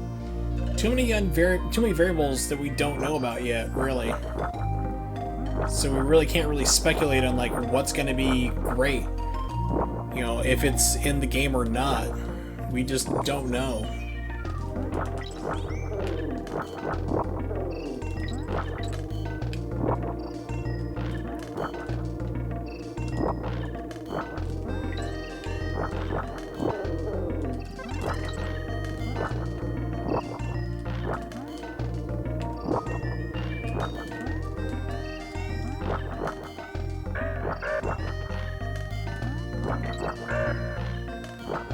I'm not sure what day E3 is, but it's coming up pretty soon. Let's find out real quick. E3 2019, June 11th. So a little over 3 weeks. About 2.5 weeks or so. Let's see, yeah, 2 weeks from now is June 7th. Yeah.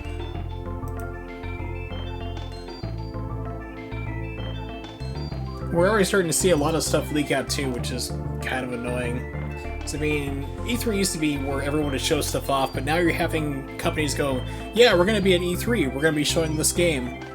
Here's a look at what we're going to be showing. It's like, why are you showing this now? Wait and have suspense for then. You don't gain anything by leaking your stuff now or showing it now, versus waiting 2.5 weeks. You're not in competition with anybody. It's not a system exclusive or anything. There's no point to it.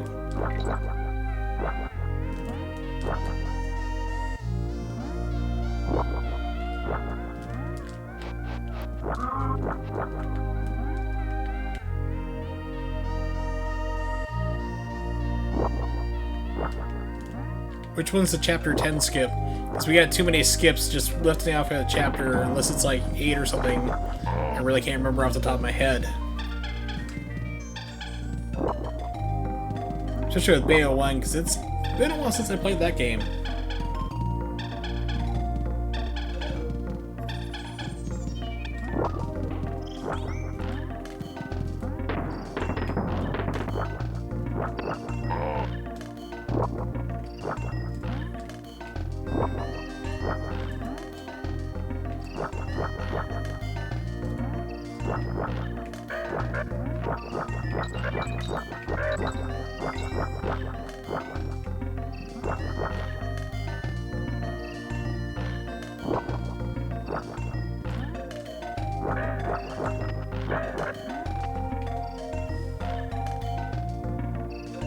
Okay, so it bounces if you're not on it to give you a warning. But I don't remember that happening when you're on the web.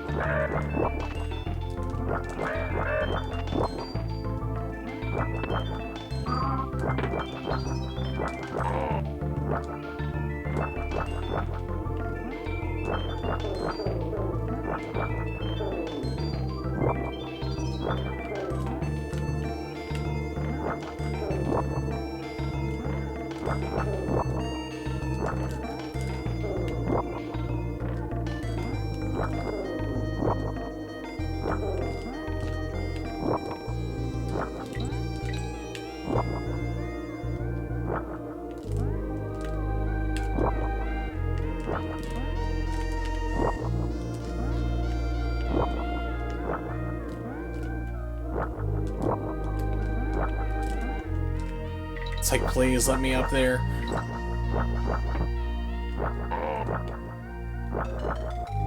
God, this level's way too long.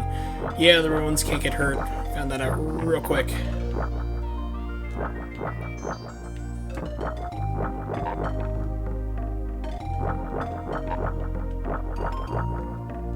When does this level end? So that's the problem, is like, this level's ridiculously long. I know when I get the checkpoint, it wasn't the halfway point. That was like maybe 2/5 of the way through, maybe. Probably even less.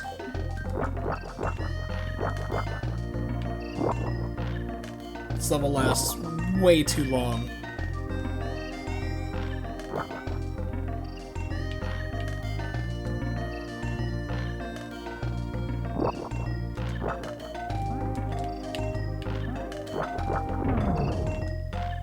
Finally, jeez.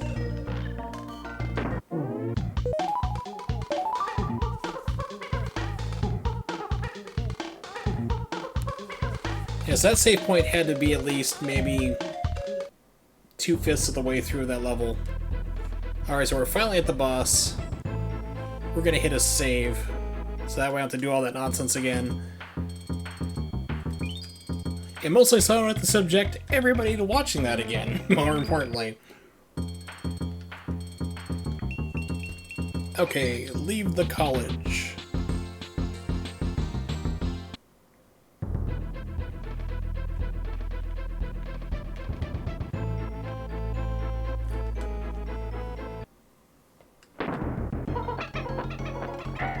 Ah yes, the ghost crow.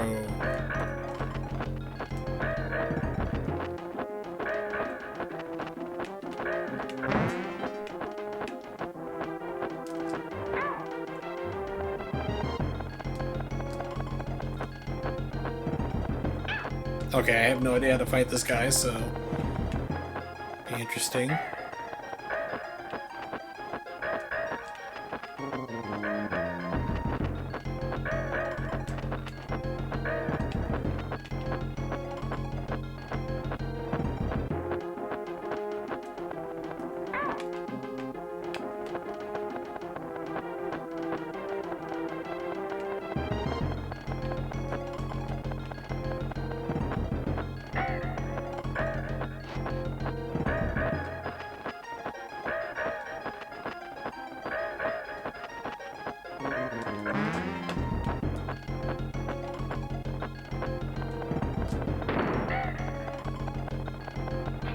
And remember, you have to climb up.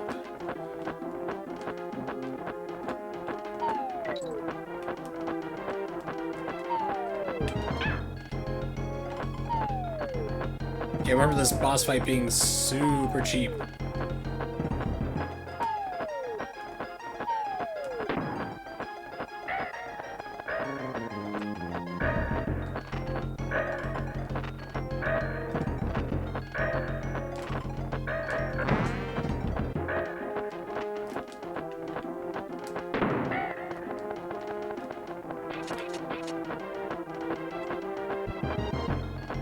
Oh, there it is. I'm like, where's the hooks?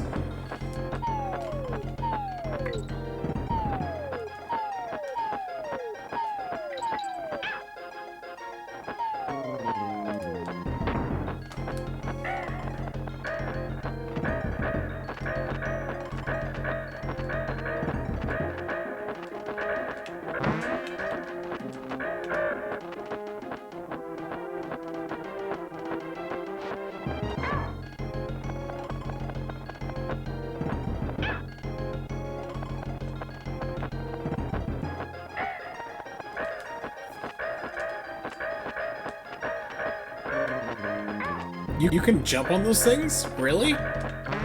So I figured you'd have to jump on the real one.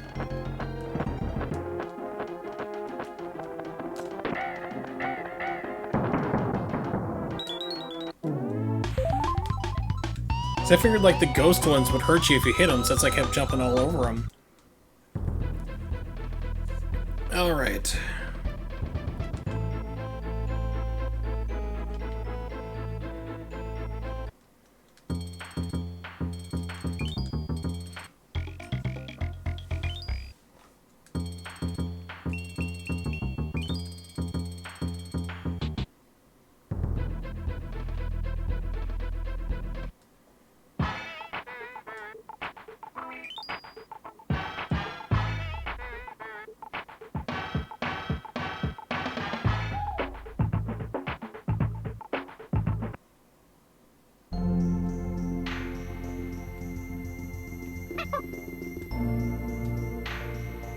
Just seems like there'd be something over there.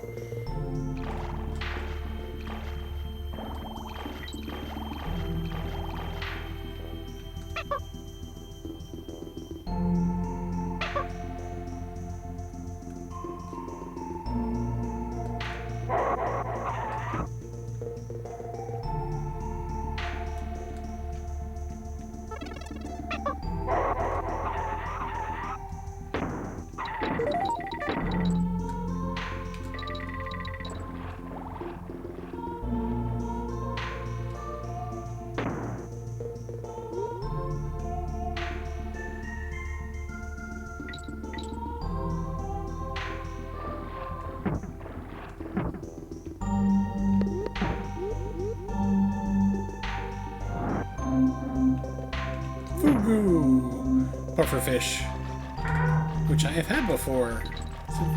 It's tasty. It's not a whole lot of taste, so it's pretty delicious though. And when I had it, I didn't know what it was. It's like, what did I just eat? Because my lips are now going numb. It's like fugu. I'm like, so I put my rudimentary Japanese skills at the time to good use and puffer fish. You fed me blowfish, a highly deadly and poisonous fish. Thank you.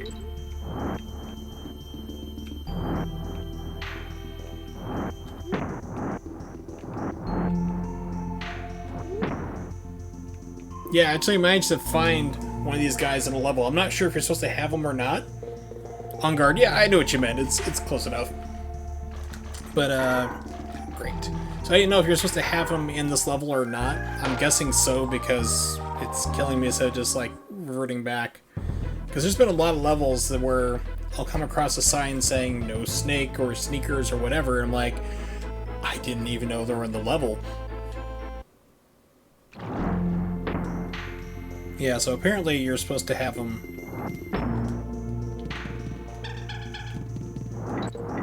And unfortunately with these levels, the, you know, one dies, the other one comes back, does not work for animal levels. Which there are a lot of in this game.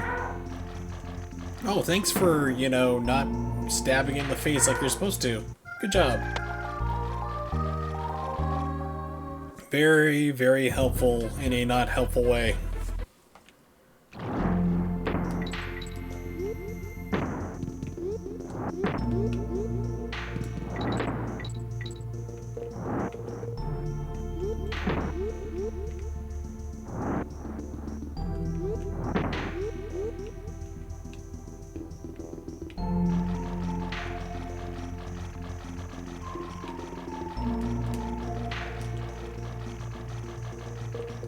Oh good, they are respawning like a Mega Man game.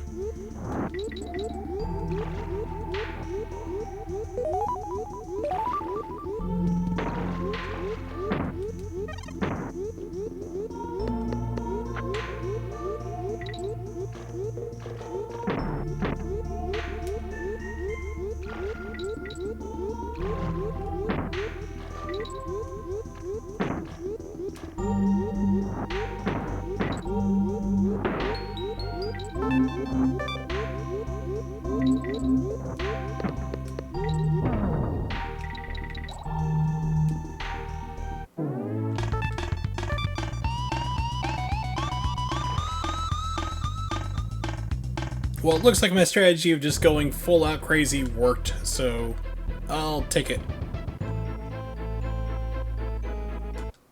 Oh, it's this guy again.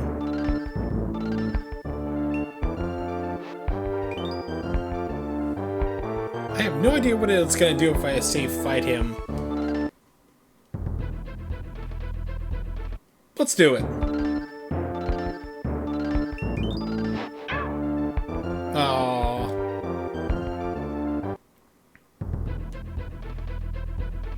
It's like, yeah, that just took away all your coins. You're super screwed now.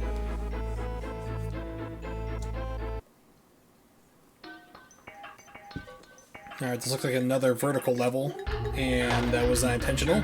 But hey, there's the K.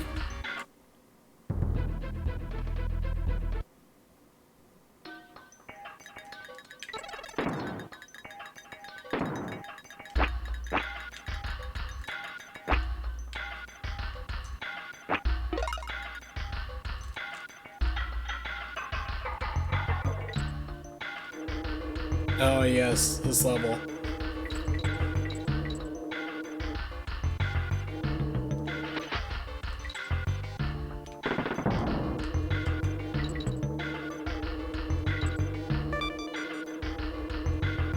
Should you go get some ice cream? 1, depends on what type of ice cream it is. 2, where it's at. Is it close by? And 3, like, you know, is this like really good? Because ice cream can be great, but it depends on what it is. Oh, cookie dough and in your freezer. I would say yes. If it's, yeah, so it's close by, it's not too bad of a brand, I would go for it. There's only one ice cream, actually it's like, there's two. One was ice cream with air quotes. It's called, was it Arctic Ice or something?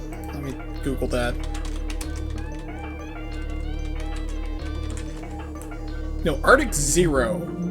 That's what they call it. Arctic Zero ice cream. Like I said, ice cream in quotation marks. It's supposed to be like diet stuff. And it is like the worst stuff I've ever tasted that's supposed to be like diet ice cream. There is some really good stuff. Halo is not bad. And it's mostly air. But that's actually reasonably really good diet ice cream. Well, other than that, like, the only ice cream I ever had a problem with was Cold Stone. I don't know if they have that where you are. But that is, like, it's so rich, it made me sick. Yeah, okay. So yeah, it's like Cold Stone, I went there with my friend once. And it was just so rich with everything in it, it just made me almost throw up. And I had like, I couldn't finish it, I only could have like 2 or 3 bites and that was it. And you know a place is like super unhealthy, I mean it's ice cream, it's not claiming to be health food unless they're marketing that way, but I mean when the small milkshake has 1,000 calories in it, like small, actually no, it's a small chocolate milk, has 1,000 calories, and I don't even know how you get that many calories into chocolate milk to begin with. I mean, it's like, if the milk is maybe, like, has bacon fat run through it, I'm not sure, but it's like, it shouldn't be possible, but that was like the healthiest item. Yeah, they're small chocolate milk. If I remember correctly, it's been a while. Let's see, Cold Stone Creamery. Nutrition.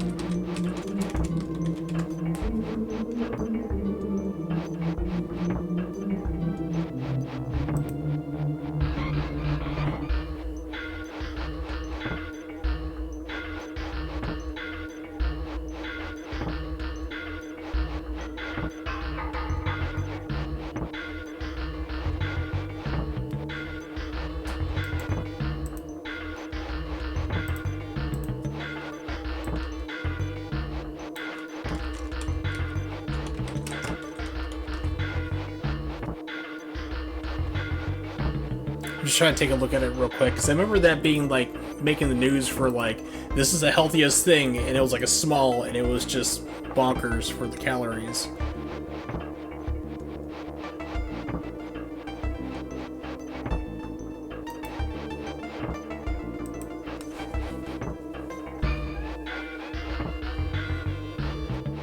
Here we go. Ice cream.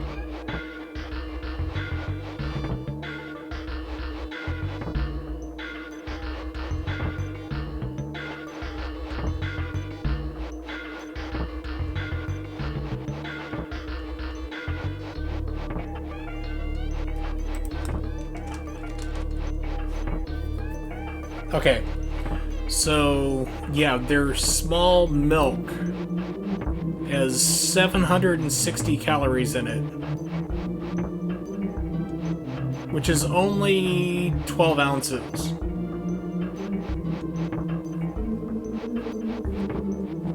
It's like, it's actually not milk, we just like whipped together a bunch of bacon fat, Crisco, all sorts of crap.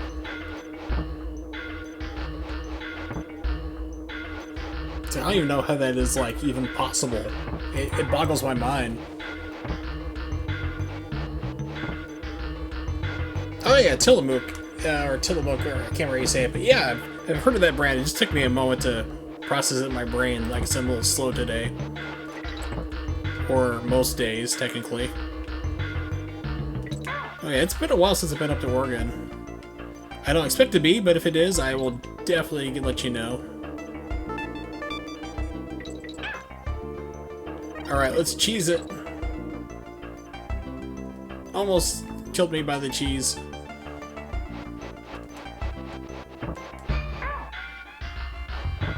Tillamook, okay.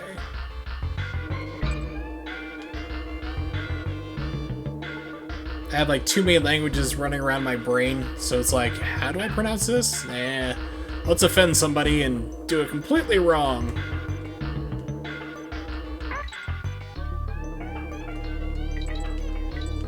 It's like, I don't really mind unless it's like mispronouncing words, unless it's like something that's like extremely common and everybody knows, or you've been told what it is and you still get it wrong because you don't care. That bugs me. And we have both those types here in Pennsylvania and Erie. For example, ramen noodles. They don't call it ramen. They call it ramen, as in I'm going to ram my fist into your stomach.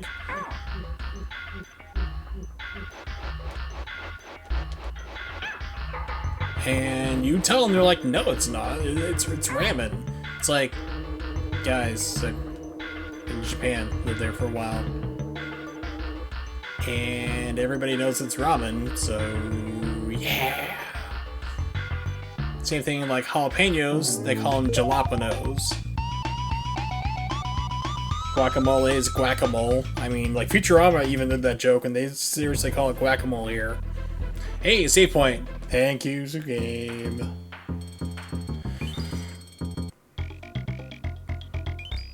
The one that drives me the craziest is Gyro. Because, you know, Gyro, Gyro. And people call it gyro. I'm like, no, it's Gyro.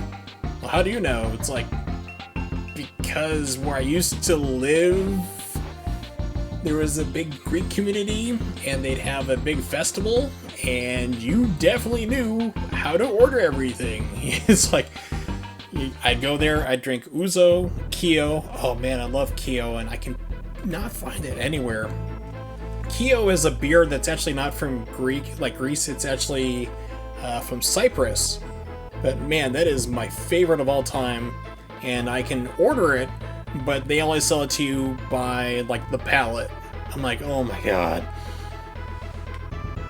But yeah, there's only one place I've seen that sells it individually. It's out in Tucson, Arizona, so it's a shame. But I love Kio beer. It's like one of the few beers I enjoy.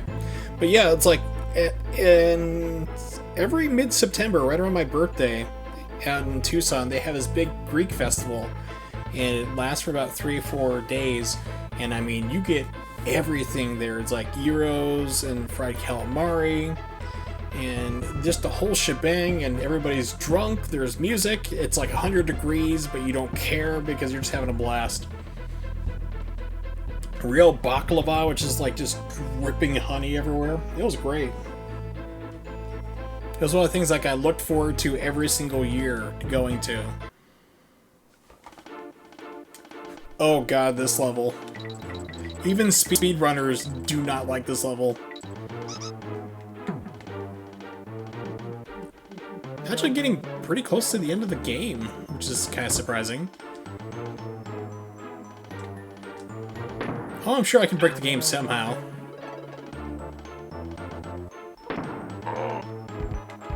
Do I lose life from crushing death?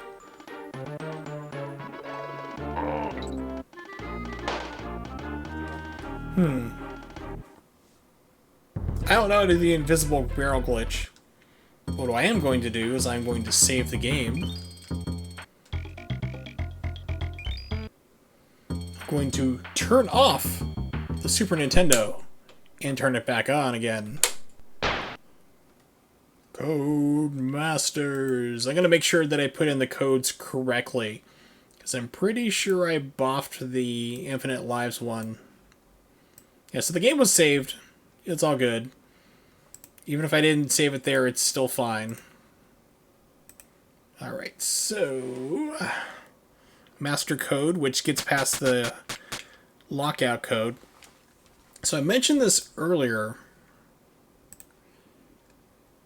that the master code for this game is actually what it does is that they put in copy protection on this game. So if you try to like copy the game through a device, which was popular at the time, I'm forgetting exactly what it's called right now at the moment, it will actually stop you and say like, no, you need to disconnect this device.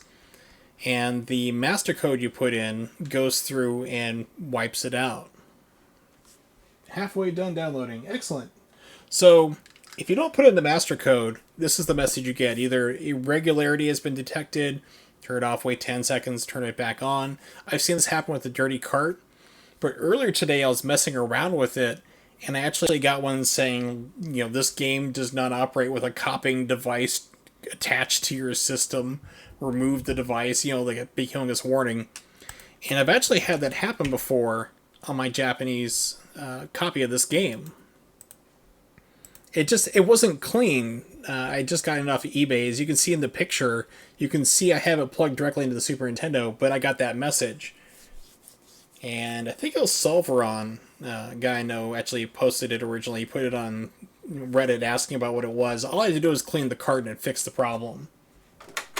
But that popped up, which I found funny, because it's a Japanese game, so they have the warning in Japanese and then in English, like, hey, stop trying to steal our game. Alright, so let's put back in the code.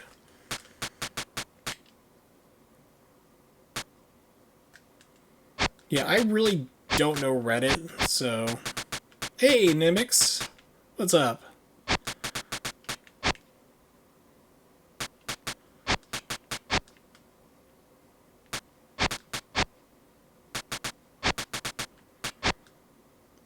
Did you make it in time tonight? I've been streaming for about 2.5 hours, but I'm getting pretty close to beating the game, so I think I'm getting close to beating the game at least. I hope.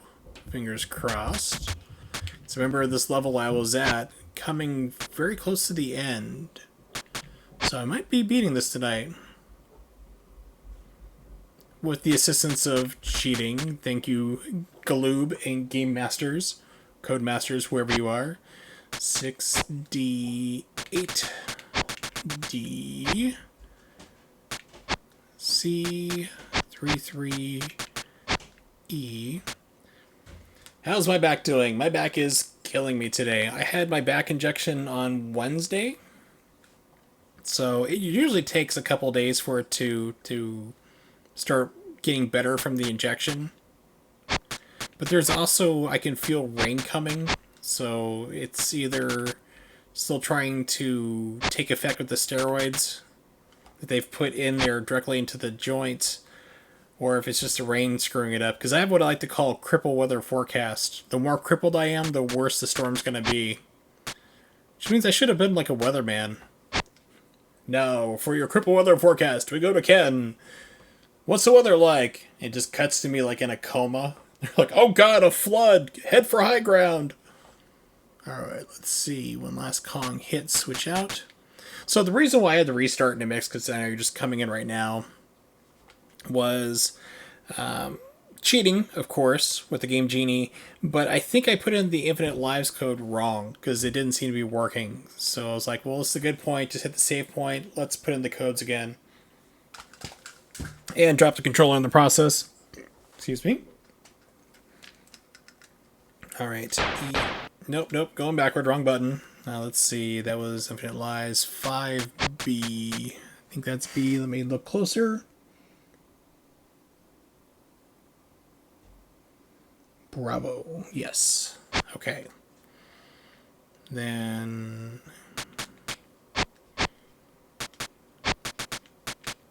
EEC2...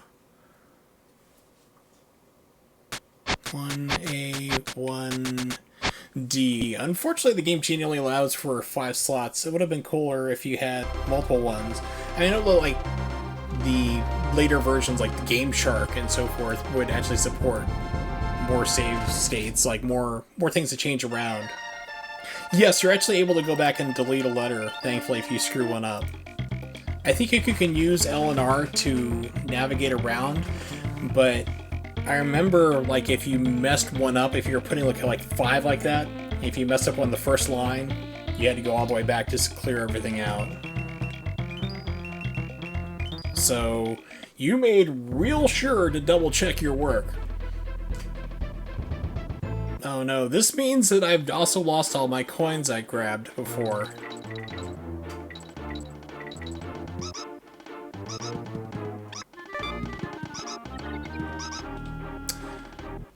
Nope. So I'm guessing because this game does have a battery in it, so I'm guessing when I soft locked it last time I had streamed this game, it may have screwed something up.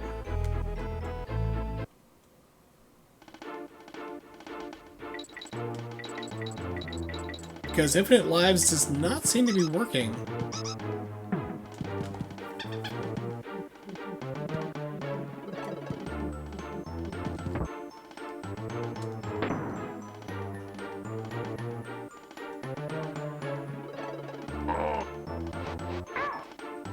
Oop, missed Ramby over there.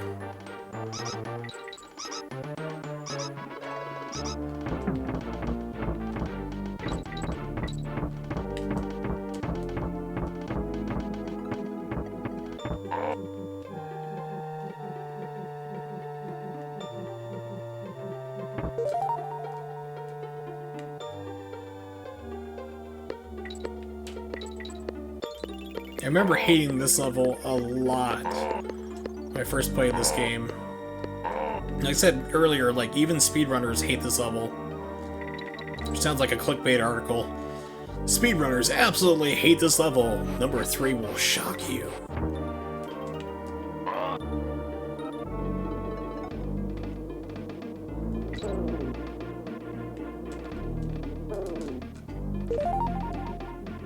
Alright, so now I can save at least, so that's good.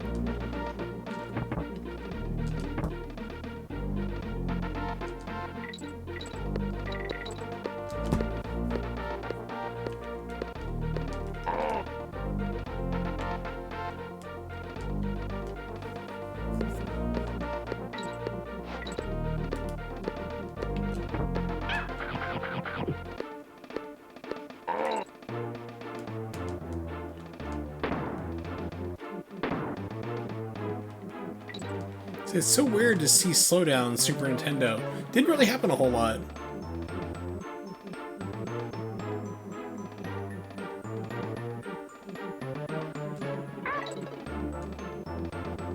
Number 3 is the 12th chapter? What? Not understanding that right now.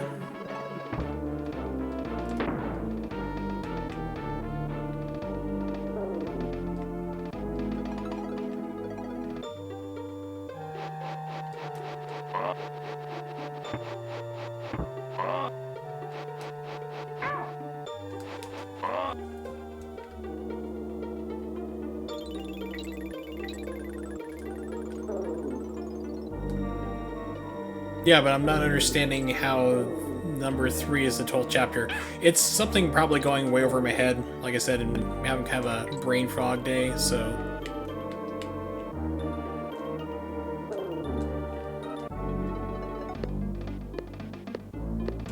Right.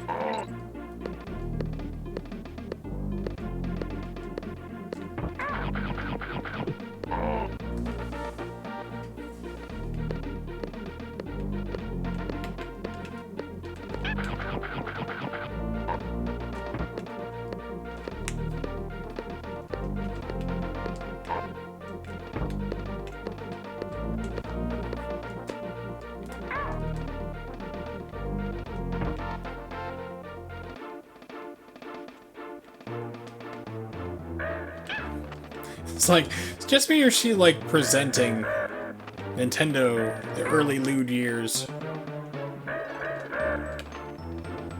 Yeah, she is. Scandalous.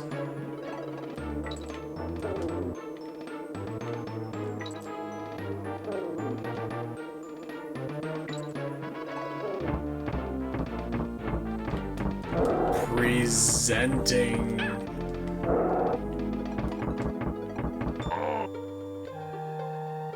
Well, it could be worse. It could have been the word moist. That triggers a lot of people. Especially you go, moist.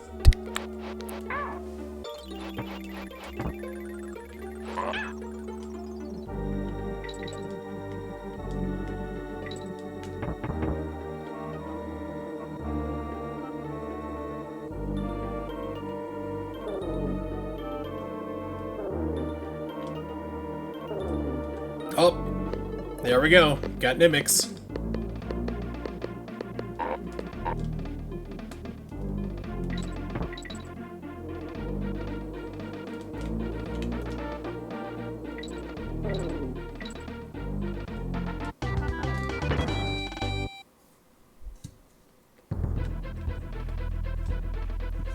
Alright, I will use my 2 valuable coins to save. Because this game has DLC before DLC was a thing.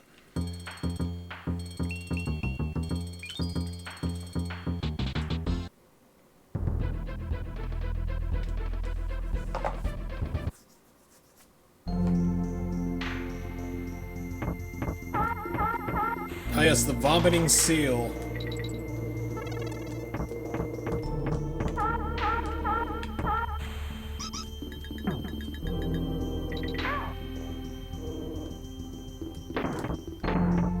For your download?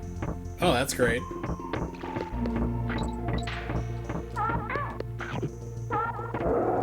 Yeah, so if I remember correctly, because I'm not sure of anything, just get up there, keep going.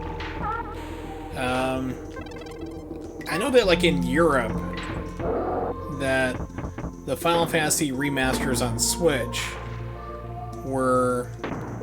Game, come on. They had both of them on the cart, I believe. But then for the American version, they basically had 10 on the cart, and then 10-2 had to be download only. Which is weird. But I mean, the thing is with the Switch is that, from what I've seen as a layperson, they don't do a lot of compression with their games. It's not as bad as something like Sony and the PlayStation. That's just horrendous. But yeah, it's like you can't really have both of the games on the cart if you're playing the digital version. Come back here. I need you. I stink without you.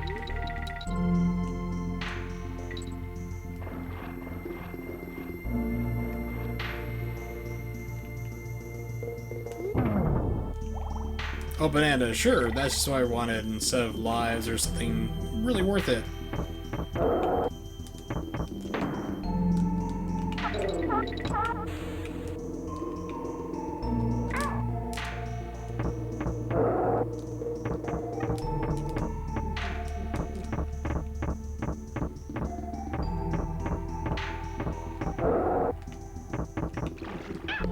We can make it work, I swear. You just don't know, man. You just don't know.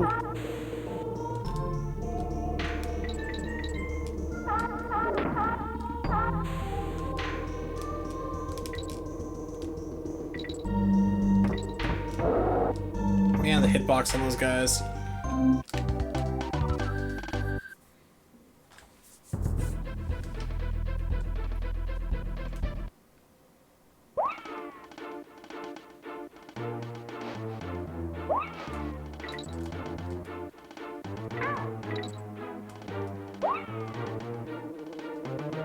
Yeah, the game knows, it's like, yeah, you're gonna get hit right there with that shenanigans we put in. Here's a barrel. We could have just, you know, fixed it and take it out so it wasn't be a problem, but nah. We're lazy. We're rare. You'll buy whatever you want. Buy what we tell you to buy. Joke's on them, they'll never see this money. Because I bought it on the used market when it was no longer legally available for sale anyway.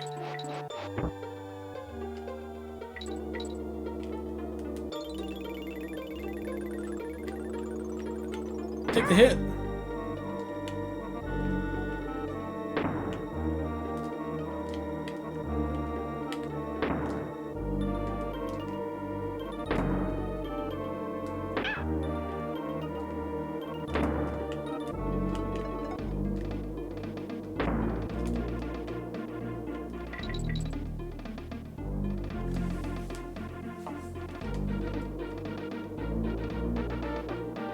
That should be like the new Smash character.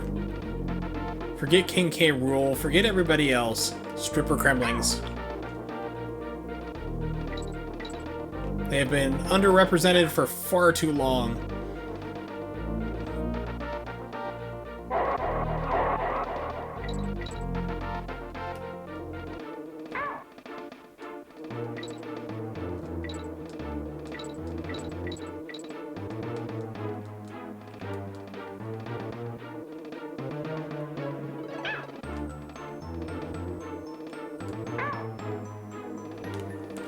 So, if you've been following along things that make me angry as an old man, New Coke went for sale today. Because people are idiots. Because, hey, it's on Stranger Things. And therefore, it's gotta be great. Stranger Things is just like nostalgia masturbation, pretty much. From like one episode I've seen. They're like, hey, let's go see this movie, Raiders of the Lost Ark. Let's go see this. You remember that, right? It's like, oh god. So, yeah, so New Coke, and everyone's like, wow, this is gonna be great, because it's literally marketing from Stranger Things. So, yeah, that's back. It went for sale today. It's like 4 bottles. Like, it's 2 bottles, which are 8 ounces each, and then 2 cans for a total of $20. And for those of you who may be lurking in chat, or have never had the privilege of New Coke, trying it, imagine Pepsi that was like 5 times sweeter. It was like, it was kind of like if you mixed Pepsi and Coke together and just like made it as sweet as possible, at least 5-6 times sweeter. It was like, I remember as a kid, just making me sick with like how sweet it was.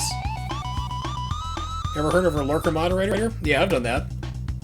I'm actually a mod in a couple people's channels, and I've been known to lurk.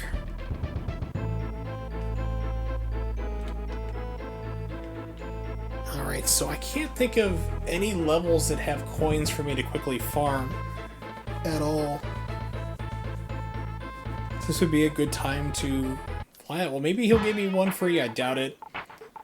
Yeah, it's like, hey, pay up. But yeah, so like New Coke is disgusting. I mean, what Coca-Cola did was they literally pulled it off, like they pulled the original Coke off the market. So all you could have was just New Coke. It lasted a total of 79 days before they realized their horrible mistake and losing a crap ton of money. Even Pepsi was laughing at them about how bad of a decision it was.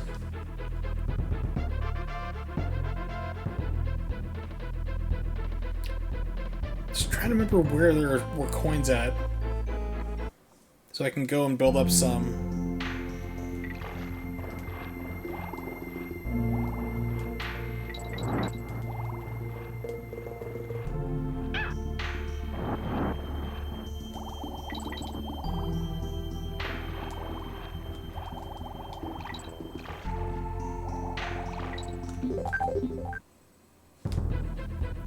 Yeah, exactly. I mean, they're doing that now. They learned their lesson from that whole debacle. And that's what gave birth to Coca-Cola Classic, and did it again. Yeah, because they brought Coca-Cola back, the original formula, and they called it Coca-Cola Classic, which that name lasted, they marketed that for like 20, 25 years. And then they still had New Coke. They were still trying to sell it. Okay, Infinite Lives seems to be working now. Go figure. So then they called it Coke 2 for a while, and then they just finally killed it off because they realized people weren't going to buy it no matter what they did.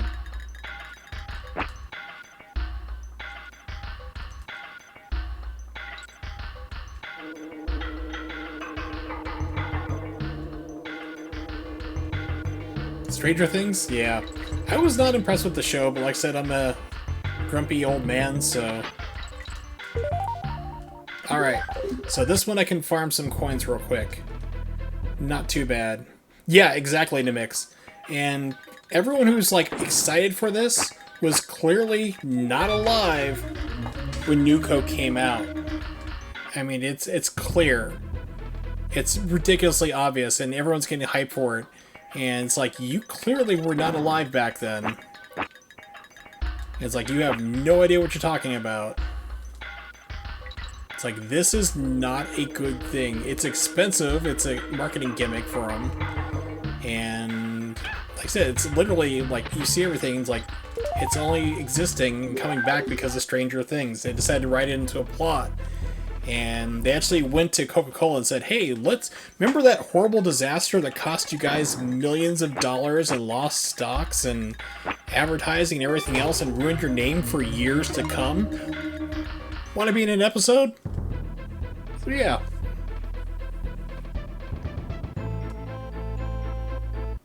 Well, that was the thing, though. Like, okay, was it a misguided attempt to try to do like a new product to like, hey, we're gonna change it up? Because at the time Pepsi was beating Coke for sales and for taste tests, so they figured like, okay, we need to do something to get better, so they decided to change it up, and that's what led to the entire thing. But it was like the worst thing ever. They should have just had both of them on the market.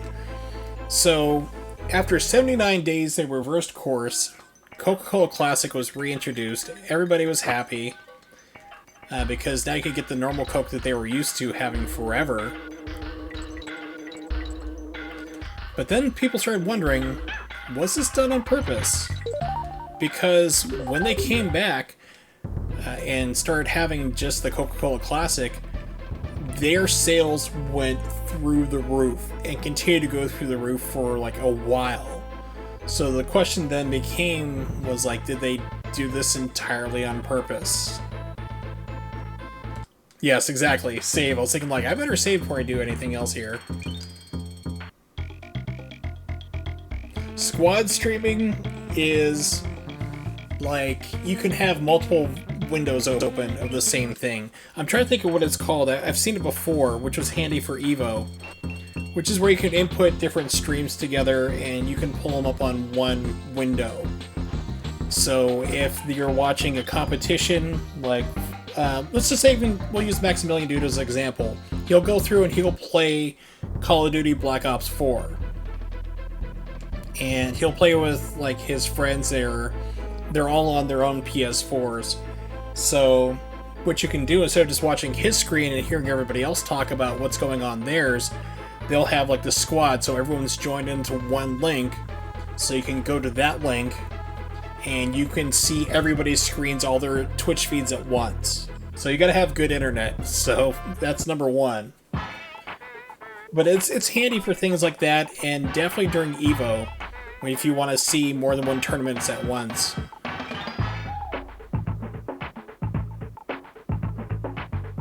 But for like casual people like myself or Nimix or whoever happens to be streaming, probably never use it. Alright, so I'm gonna grind real quick. The chat works basically by picking one of the windows. Like for whatever stream, like you want it to be the main one, and that will load up the stream, like they'll load up the chat on the right side for it. Starting to double up on audio frames. Yeah, looks like it just dropped out a little bit. Alright, so give me a second. I'm going to drop the stream and be back in about 10 seconds. So hang tight.